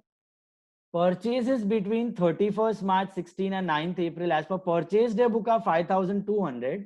Out of these goods amounting to 800 were not received until after the stock was taken. So कोई बात नहीं है, हम लोग just divide कर लेंगे उसको. 5,200 का purchase है, just divide it. 800 रुपया अलग ही रखते हैं, उसको अलग से दिखते हैं बाद में. 4,400 को पकड़ते हैं पहले. 4,400 are normal purchases. Agree all of you? मुझे एक बात बताओ, बंदा परचेज कब एंटर कर रहा है बुक्स में? इनवॉइस बेसिस पे. और ये ऐसे दिया है कि ये 800 के गुड्स तब तक रिसीव नहीं होते unless until the stock was taken, मतलब स्टॉक टेकिंग के बाद रिसीव होते हैं. तो what does it make these goods? इस गुड्स का रिसिप्ट कभी आया होगा? 4,000 वही पीरियड में आ गया होगा. Now focus on physical stock. Between 31st March और 9th April ये physical stock आपको रिसीव हो चुका है. तो मतलब ये physical stock में पड़ा होगा 4.5 लाख में, ये गुड्स पड़ा होगा 4,400 का, और अपने को लेना है physical stock on 31st March. तो क्या करना चाहिए? 4,400 को लेस करना चाहिए. लेस करना पड़ेगा, बराबर है? लेस करना पड़ेगा ना. 4,50,000 के अंदर पड़ा हुआ है ये गुड्स. एक्चुअल स्टॉक आपका फिजिकल स्टॉक 31st मार्च को इतना नहीं था. It was something 445,600 if I take only this differential amount. 445,600 का था जो 4.5 लाख हो गया गुड्स आने के बाद. तो अपने को तो गुड्स आने से पहले का चाहिए फिजिकल स्टॉक. सो माइनस करोगे आप परचेजेस 4,400. अग्री यहां तक? ऑलराइट. नाउ 800 का गुड्स का सेंस बनाते हैं. क्या हुआ? 31st मार्च से 9th अप्रैल के बीच में इनवॉइस आए माइंड यू, इनवॉइस आए, ओनरशिप क्रिएट हो गई, ठीक है. 9th अप्रैल को क्या ये गुड्स पड़े हुए हैं स्टॉक में? 800 रुपए नहीं पड़े हुए, पड़े ही नहीं है. अच्छा, क्या ये 31st मार्च में पड़े होंगे? नहीं होंगे. Are we supposed to do anything for this 800 rupees? But purchases are entered once invoices are received, ऐसा है. तो मतलब ये, हाँ, मतलब ये पीरियड का परचेज है ना, 31st मार्च के बाद का परचेज है. फिजिकल स्टॉक में नहीं. तो 9th अप्रैल को आप ओनर बन चुके हो इन गुड्स के. 9th अप्रैल को you are the owner of those goods. 9th April को आप ओनर हो, लेकिन 9th अप्रैल के आपके स्टॉक में ये गुड्स नहीं पड़े हैं. और अपने को तो वही पूछा, ये स्टॉक को कंपेयर करो और 31st मार्च के स्टॉक में अराइव करो. ओनरशिप नहीं भैया, फिजिकल स्टॉक. फिजिकल स्टॉक पे अराइव करो. सो फिजिकल स्टॉक में आर वी सपोज टू, क्या ये 800 के गुड्स 31st मार्च के फिजिकल स्टॉक में होंगे? हो ही नहीं सकते, क्योंकि गुड्स अराइव हुए 9th अप्रैल को. Are you getting this? 9th April के बाद, 9th अप्रैल के बाद अराइव हुए. Not received unless and until 9th April. Arrive हुए 9th अप्रैल के बाद, तो होंगे कि नहीं होंगे? Go to the past, ask yourself. Past में जाओ, 9 दिन पहले जाओ, 31st मार्च में बैठो गोडाउन में और सोचो, क्या ये गुड्स 31st मार्च के फिजिकल स्टॉक में होंगे कि नहीं होंगे? नहीं होंगे. 4.5 लाख में है कि नहीं? नहीं है. नहीं है. तो फिर कोई चेंज करने की जरूरत ही नहीं है अपने को. Got your answer? बराबर. 31st मार्च को भी नहीं होने चाहिए, 9th अप्रैल को भी नहीं है. बढ़िया है, नहीं है. ओके, अगर होते तो हम माइनस करते, जैसे हमने 4,500 ये 4,400 को माइनस किया. ओके, है ही नहीं तो कुछ करने की जरूरत नहीं है, will write a note for that. Okay, 800 रुपए के बाद दिया है good invoiced during the month of March 2016, invoiced during the month of March 2016 but received only on 4th April 2016 amounted to 3000। अब ये सेल है कि परचेज है? पहले परचेज है। ओके, गुड्स इनवॉइस मतलब सामने वाले पार्टी ने इनवॉइस किया है, मार्च में इनवॉइस किया है और received only on 4th of April amounted to 3000। अभी गम्मत का क्वेश्चन, ये गुड्स का इनवॉइस मार्च में आ गया, गुड्स का इनवॉइस मार्च में आ गया, लेकिन गुड्स रिसीव हुआ है 4th April को, तो ओनरशिप तो क्रिएट हो गई है क्योंकि इनवॉइस बेसिस पे वो कर रहा है, आप इस गुड्स के ओनर हो on 31st March। Okay, but goods arrive हुए physically on 4th of April। Now think about it, 3000 के गुड्स जो हैं, क्या ये गुड्स आपके 9th April के स्टॉक में होंगे? हाँ होंगे। क्या ये गुड्स आपके 31st March के फिजिकल स्टॉक में होंगे? नहीं। नहीं होंगे। लेस करेंगे। होने चाहिए कि नहीं होने चाहिए? होने चाहिए। Physical stock, physical stock physical में नहीं होने चाहिए। फिजिकल में नहीं होने चाहिए। ओनरशिप में होने चाहिए कि नहीं होने चाहिए? होने चाहिए। फिजिकल में होने चाहिए कि नहीं होने चाहिए? नहीं होने चाहिए। नहीं होने चाहिए। आप सोचो, आप गोडाउन में बैठे हो 31st March को, एक लेटर लेके के बैठे हो, इनवॉइस का लेटर है, आपके गोडाउन में 10 किलो का माल है, 10 kg, उसमें ये लेटर में जो गुड्स है वो आपके माल में है कि नहीं है? Ask yourself that. नहीं है ना, तो फिजिकल स्टॉक में नहीं होने चाहिए ना। Are you getting this? Physical नहीं समझा। देखो, ओनरशिप स्टॉक नहीं देखना है यहाँ पे, अपने को 31st March का क्वांटिटी का स्टॉक पूछा हुआ है। ओके, सिंपल एग्जांपल लेते हैं। आप पेंट इंडस्ट्री में हो, आप पेंट के डीलर हो, आपके पास गोडाउन में आप जब 31st March को गए ना,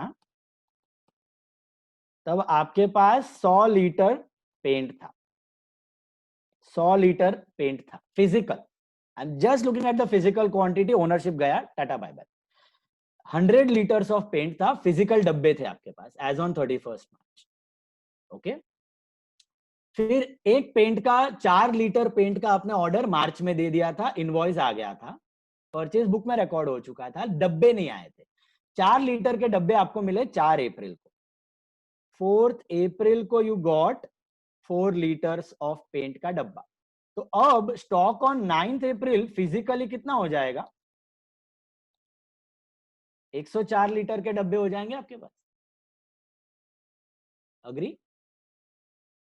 आपको पूछा है 104 से ये ढूंढना है, 104 लीटर के डब्बे से आपको 31st March का फिजिकल स्टॉक ढूंढना है। तो क्या करोगे? माइनस करोगे। यहां पर वही हुआ है, physical quantity of 3000 was not there in your godown as on 31st March. It was received only on 4th April. So 9th April के स्टॉक में वो पड़ा है फिजिकल स्टॉक में, लेकिन क्या 31st March के फिजिकल स्टॉक में होना चाहिए? नहीं होना चाहिए, नहीं होना चाहिए। तो माइनस करोगे कि नहीं करोगे? करोगे ना, पक्का। अगर लेकिन आपको ओनरशिप स्टॉक में पूछता तो आप कुछ करते, बैलेंस शीट स्टॉक अगर मैं पूछता आपको तो No effect. then what you would have done to this 3000? Then what you would No have done effect. to 3000? No effect. Then it wouldn't have been any effect because you were the owner as on 31st March and physical inventory में goods पड़ा हुआ है आपका, तो फिर no effect आता, तो फिर कुछ करने की जरूरत नहीं थी। But as I said in the beginning, question क्या पूछ रहा है आपको? क्वेश्चन ये नहीं पूछ रहा है आप कितने स्टॉक के ओनर हो, क्वेश्चन ये पूछ रहा है कि फिजिकली गोडाउन में कितना स्टॉक था। तो क्या ये 3000 का स्टॉक फिजिकली गोडाउन में था as on 31st March? Sir हम लोग 31st फिजिकल स्टॉक तो है ही नहीं, और ओनरशिप है तो ऐड नहीं होगा। अगर ओनरशिप स्टॉक पूछा है तो ओनरशिप स्टॉक पूछा है तो ऐड होगा, लेकिन क्वेश्चन में क्या पूछा है? ओनरशिप स्टॉक नहीं पूछा है, फिजिकल स्टॉक पूछा है। समझ रहे हैं? तो अभी लेस होगा ना? अभी लेस होगा, नहीं था। ओनर होते तो कुछ नहीं करने का था। ओनर होते तो तुमने क्या बोला?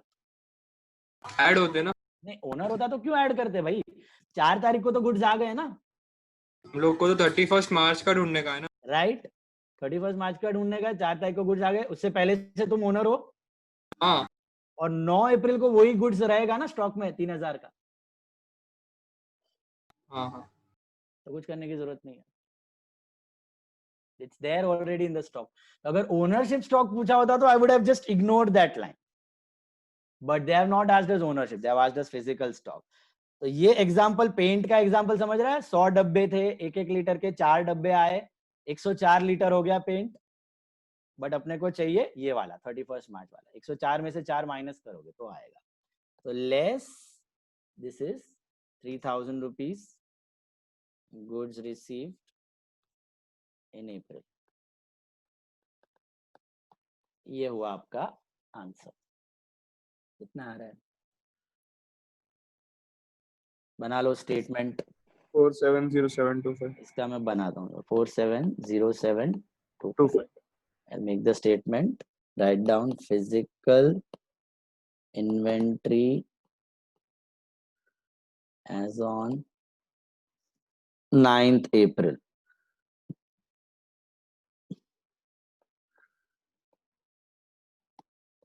$4.5 लाख ये फिजिकल स्टॉक था।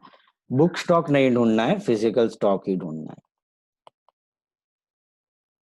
और सेल्स ऐड किया है हमने, sales and dispatch during the period at CP, that is 28125। एक ही था आई थिंक ऐड में, तो आउटर कॉलम डाल दो। लेस में 2 थे, 4400, तो purchases during the period along with receipt of goods. Okay, you can simply write purchases during the period along with receipt of goods. receipt of goods भी आ गए, okay, physical stock में add हो चुके हैं, लेकिन 31 मार्च को नहीं थे, बाद में आए हैं। that is 4400, 4400। 800 वाले हमने क्यों इग्नोर मारा वो समझ आया आपको? 800 वाला गुड्स इनवॉइस आया है, बट फिजिकली आया ही नहीं अभी तक कुछ। फिजिकली तो कब आया? वो 9 तारीख के बाद आया है, तब तक नहीं आया। तो 9 तारीख के फिजिकल स्टॉक में वो था ही नहीं, इधर भी 31 मार्च को भी नहीं था, होना भी नहीं चाहिए कुछ। ओके, तो ये हो गया आपका 4400। और 3000 रुपया क्या है? 3000 rupees goods receive in April for invoice of March, that is 3000. This you are supposed to subtract, क्योंकि फिजिकल स्टॉक में 31 मार्च को नहीं थे, लेकिन 9 अप्रैल को थे, तो वहां से यहाँ का ढूंढना है तो माइनस करके ही आएगा। इधर ज्यादा था स्टॉक, इधर कम था। This is 7400। What's your answer? 470725। 470725। 470725। ये क्या है? This is the ownership stock और physical stock? The physical stock as on 31 March 16। अगर मैं आपको यही सब में ओनरशिप स्टॉक पूछता तो क्या चेंज करते आप? 3000 वाला। 3000 वाला ही चेंज करते, बाकी कुछ चेंज करते? वो 800 वाला चेंज करते? कुछ नहीं करते। 3000 वाला क्यों करते? क्योंकि we were the owners and the goods are included in stock.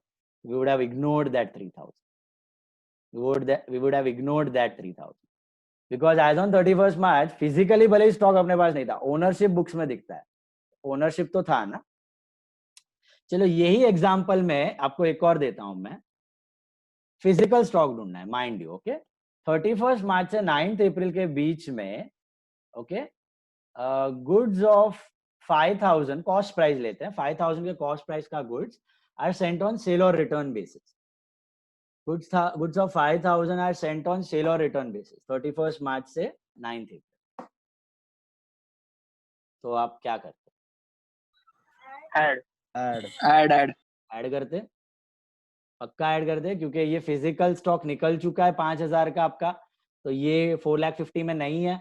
इससे पहले आपका 455 होगा, आपने 5 दे दिए, इसके लिए वो 450 बना. फिजिकल स्टॉक में would have added. Correct? Hello. अब एक और क्वेश्चन. यू गॉट 10,000 का गुड्स फ्रॉम कंजाइनर. 10,000 का गुड्स फ्रॉम कंजाइनर. आप एजेंट हो, आपको कंजाइनर से गुड्स आ गए 10,000 रुपए के. 10,000 के गुड्स आए ऑन 29th मार्च. 29th मार्च को 10,000 के गुड्स आ गए कंजाइनर से. 29 मार्च, हाँ 29 मार्च. 29 मार्च को आपको 10,000 के गुड्स आ गए कंजाइनर से. And these goods are still there with you till 9th April. What are you supposed to do? No effect. No effect. No effect. No effect. पक्का? अब why no effect you got it? 9th April को भी stock में थे, इधर भी stock में थे. फिजिकल स्टॉक ढूंढना है, ओनरशिप स्टॉक नहीं ढूंढना है. बराबर है? अगर यही क्वेश्चन में आपको मैं पूछता कि ओनरशिप स्टॉक ढूंढना है as on 31st March, less. तो क्या करते आप? लेस. तो लेस करते, पक्का लेस कर देते, क्योंकि फिजिकल स्टॉक में है 9th अप्रैल का, लेकिन 31st मार्च को क्या आप ओनर हो उस कंजाइनर के स्टॉक के? क्या आप ओनर हो? नहीं हो, तो आप लेस कर देते. लेकिन क्योंकि मैंने आपको फिजिकल स्टॉक पूछा, इसलिए आपने बोला नो इफेक्ट, क्योंकि नो इफेक्ट दोनों स्टॉक में पड़ा हुआ है 10,000 में. कंसेप्ट समझ रहे हैं? सपोज मैं आपको बोलूं, आपको किसी ने सेल और रिटर्न पे गुड्स दिए हैं. You have received the goods on sale और return basis of cost price 7,000 on 25th March. 25th March को आपको सेल और रिटर्न पे गुड्स आए और आपके पास ही पड़े हुए टिल 9th अप्रैल. फिजिकल स्टॉक ढूंढना है ऑन 31st मार्च. क्या करें? No effect. No effect. No effect. एक बार क्वेश्चन रिपीट करो ना. सेल और रिटर्न के गुड्स आपको मिले हैं 7,000 रुपीज के ऑन 25th मार्च. सेल और रिटर्न के गुड्स 7,000 रुपीज आपको 25th मार्च को मिले हैं और ये आपके पास ही पड़े हुए हैं 9th अप्रैल का. No effect. फिजिकल स्टॉक ढूंढना है. अगर ओनरशिप स्टॉक पूछूं तो लेस. तो लेस करना पड़ेगा, पक्का लेस करना पड़ेगा. 7,000 लेस करना पड़ेगा, कॉस्ट प्राइस जो भी अपना. ओके, नाउ 7,000 के सेम सेल और रिटर्न के गुड्स आए थे 25th मार्च को. सुनना ध्यान से, 25th मार्च को 7,000 के गुड्स आ गए थे. 4 अप्रैल को आपने रिटर्न किया. 4th अप्रैल को you have return those goods. 4th अप्रैल को you have return those goods. Okay, 4th अप्रैल को you have return those goods. I want the physical stock as on 31st. Add. 9th April को stock को add करोगे तो मिलेगा ना यार. Physical stock चाहिए, क्योंकि 31st मार्च को फिजिकली थे आपके पास, 9th अप्रैल को फिजिकली नहीं थे, तो आप जस्ट ऐड करो उसको. बराबर है? पक्का समझा? क्वेश्चन सुना? 25 मार्च को गुड्स आए थे सेल और रिटर्न के 7,000 के, और 4 अप्रैल को आपने वापस रिटर्न कर दिया रिजेक्ट करके. 25 मार्च को आए थे, 4 अप्रैल को आपने रिजेक्ट करके रिटर्न कर दिया वो goods.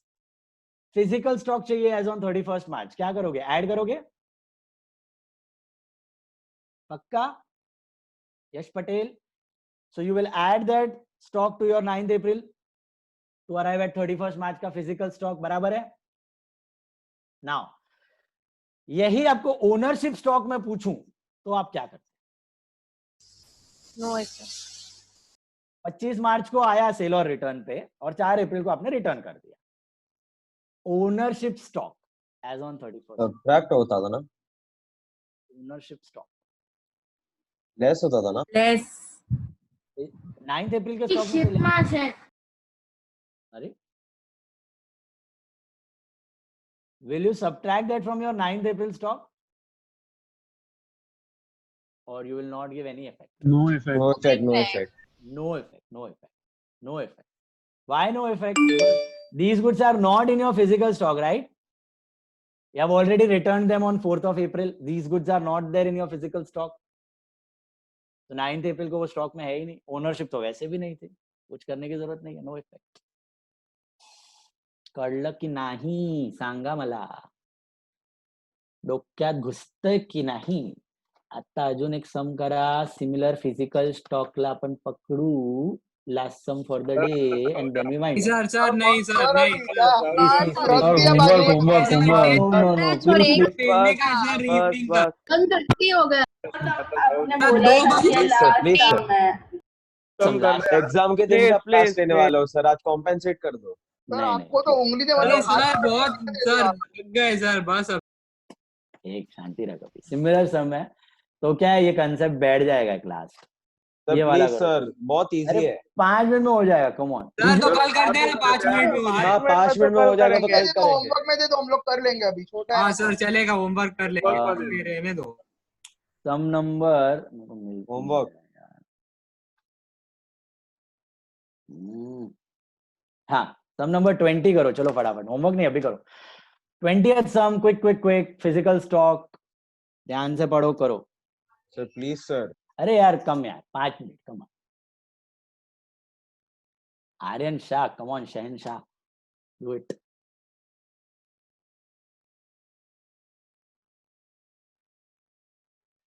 Five minute physical stock, ये टॉपिक हम लोग खत्म करते हैं. होमवर्क ले लेना. सम नंबर 20 होमवर्क मत दो. सर हो गया वो.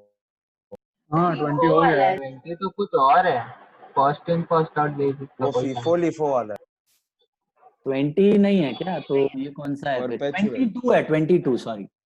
सम number 22 it is. Sum number 22 22 करो.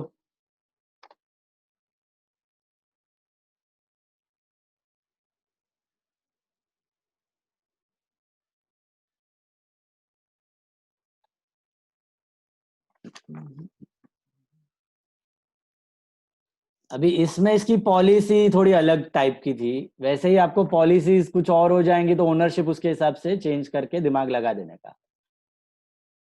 खाली रीड करने का पॉलिसी जो दिया है उसके हिसाब से you have to apply the brain whether you are the owner और नॉट. अगर फिजिकल स्टॉक में पॉलिसी दिया तो कुछ मतलब नहीं है ना. फिजिकल स्टॉक में ओनरशिप का कोई लेना देना नहीं है. फिजिकल स्टॉक में ओनरशिप का कोई लेना देना नहीं. બીજું જો હોય તો ભણત નહીં. ભણું છું. ખબર છે શું ભણે છે? कौन है ये? इसका छोटा भाई आ गया वापस. कौन था? रक्षित था.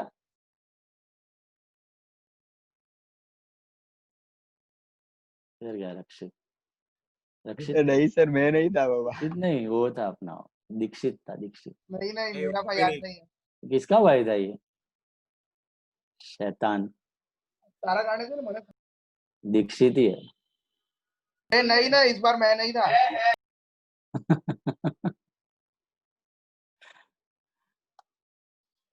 चलो फटाफट करो. फिजिकल स्टॉक में ओनरशिप नहीं देखनी है. नॉर्मल स्टॉक में 31 मार्च को ओनरशिप, वो कंसेप्ट दिमाग में रखो. सर 266,500 आ रहा है. 266,500.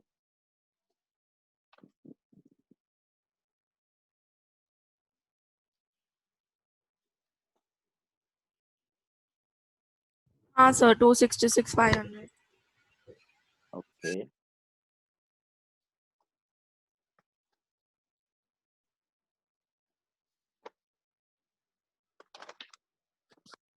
This week you will also get the printed notes. Okay, पूरा आपको कलेक्ट करने आना पड़ेगा सत्यम में. छतरी वतरी लेके आना, उस दिन के जैसे कलेक्ट करके जाना. और ये कौन है? कृषा राणा. तुम इधर हो? दानू रोड हो? दानू. आओ कभी रही हो? बॉम्बे में घाटकोपर रहती हो कि दानू रोड में ही रहती हो? नहीं, I stay there in PG Matunga में. अच्छा ओके. तो अभी इधर आने का तुम्हारा चांस ही नहीं है. नहीं. तो नोट्स फिर ईमेल कर दूं? हाँ ओके सर. उधर फिर प्रिंट आउट या ऐसा कुछ करना पड़ेगा तुमको. हाँ. या तो कुरियर, मेरे को एड्रेस भेज दो, मैं try to courier if possible. Just WhatsApp me your address, courier में भेज सकता हूँ तो कुरियर भेज देता हूँ उनको, बाकी लोग तो कलेक्ट कर लेंगे यहाँ से। और कोई नहीं है ना? वो कहाँ है? आस्था, आस्था नहीं, अपनी श्रद्धा। श्रद्धा, वेयर आर यू? श्रद्धा का नेटवर्क ही नहीं हो रखता है, श्रद्धा इज आउट ऑफ नेटवर्क। चलो,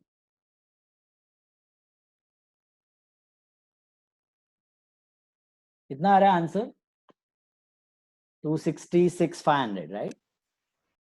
Yes. 266,500। देखो 2,50,000 आएगा, फिर आएगा सेल्स का प्रॉफिट निकाल के कितना आता है?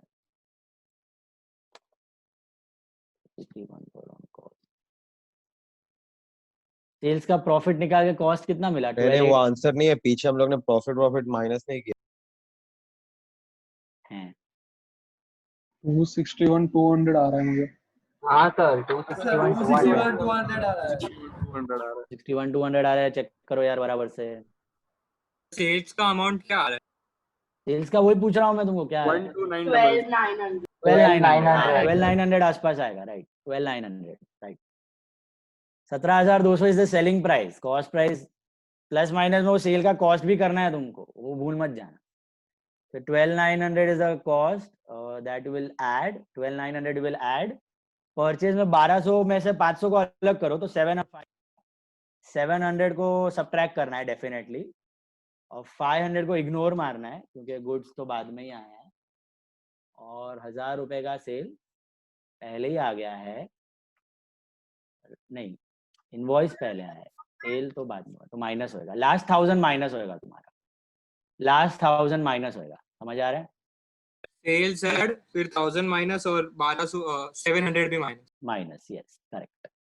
1200 प्लस 12,900 प्लस होएगा, 700 माइनस होएगा और 1,000 माइनस होएगा। 500 रुपया ignore, 500 rupees ignore.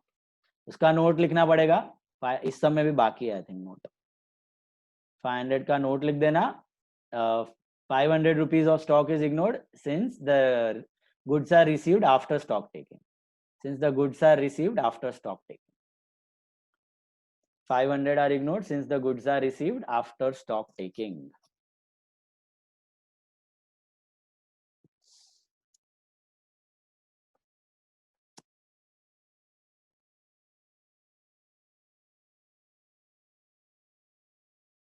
Okay. Homework sum मैं जरा ढूंढूंगा, फिर आपको भेजूंगा, मैं ग्रुप पे भेज रहा हूं मैं। और बीआरएस का आपने नवंबर 2019 किया था, राइट? नवंबर 2019 किया था। उल्टे जाना अभी, मई 2019 और नवंबर 2018, 2 पेपर्स। ओके, उसमें दोनों का एरोज करना है, स्टेटमेंट एक का ही बनाना है, वो मैं मैसेज करता हूँ ग्रुप में। एरोज तो क्या है 5-5 मिनट में हो जाएगा, स्टेटमेंट एक का ही है और एक सम रहेगा इसका स्टॉक का। सब कुछ शाम को भेजना है आज। ओके, रिपोर्ट लिख के भेजो, 10 साढ़े 10 तक भेजो, लेकिन भेजो, चलेगा, ठीक है?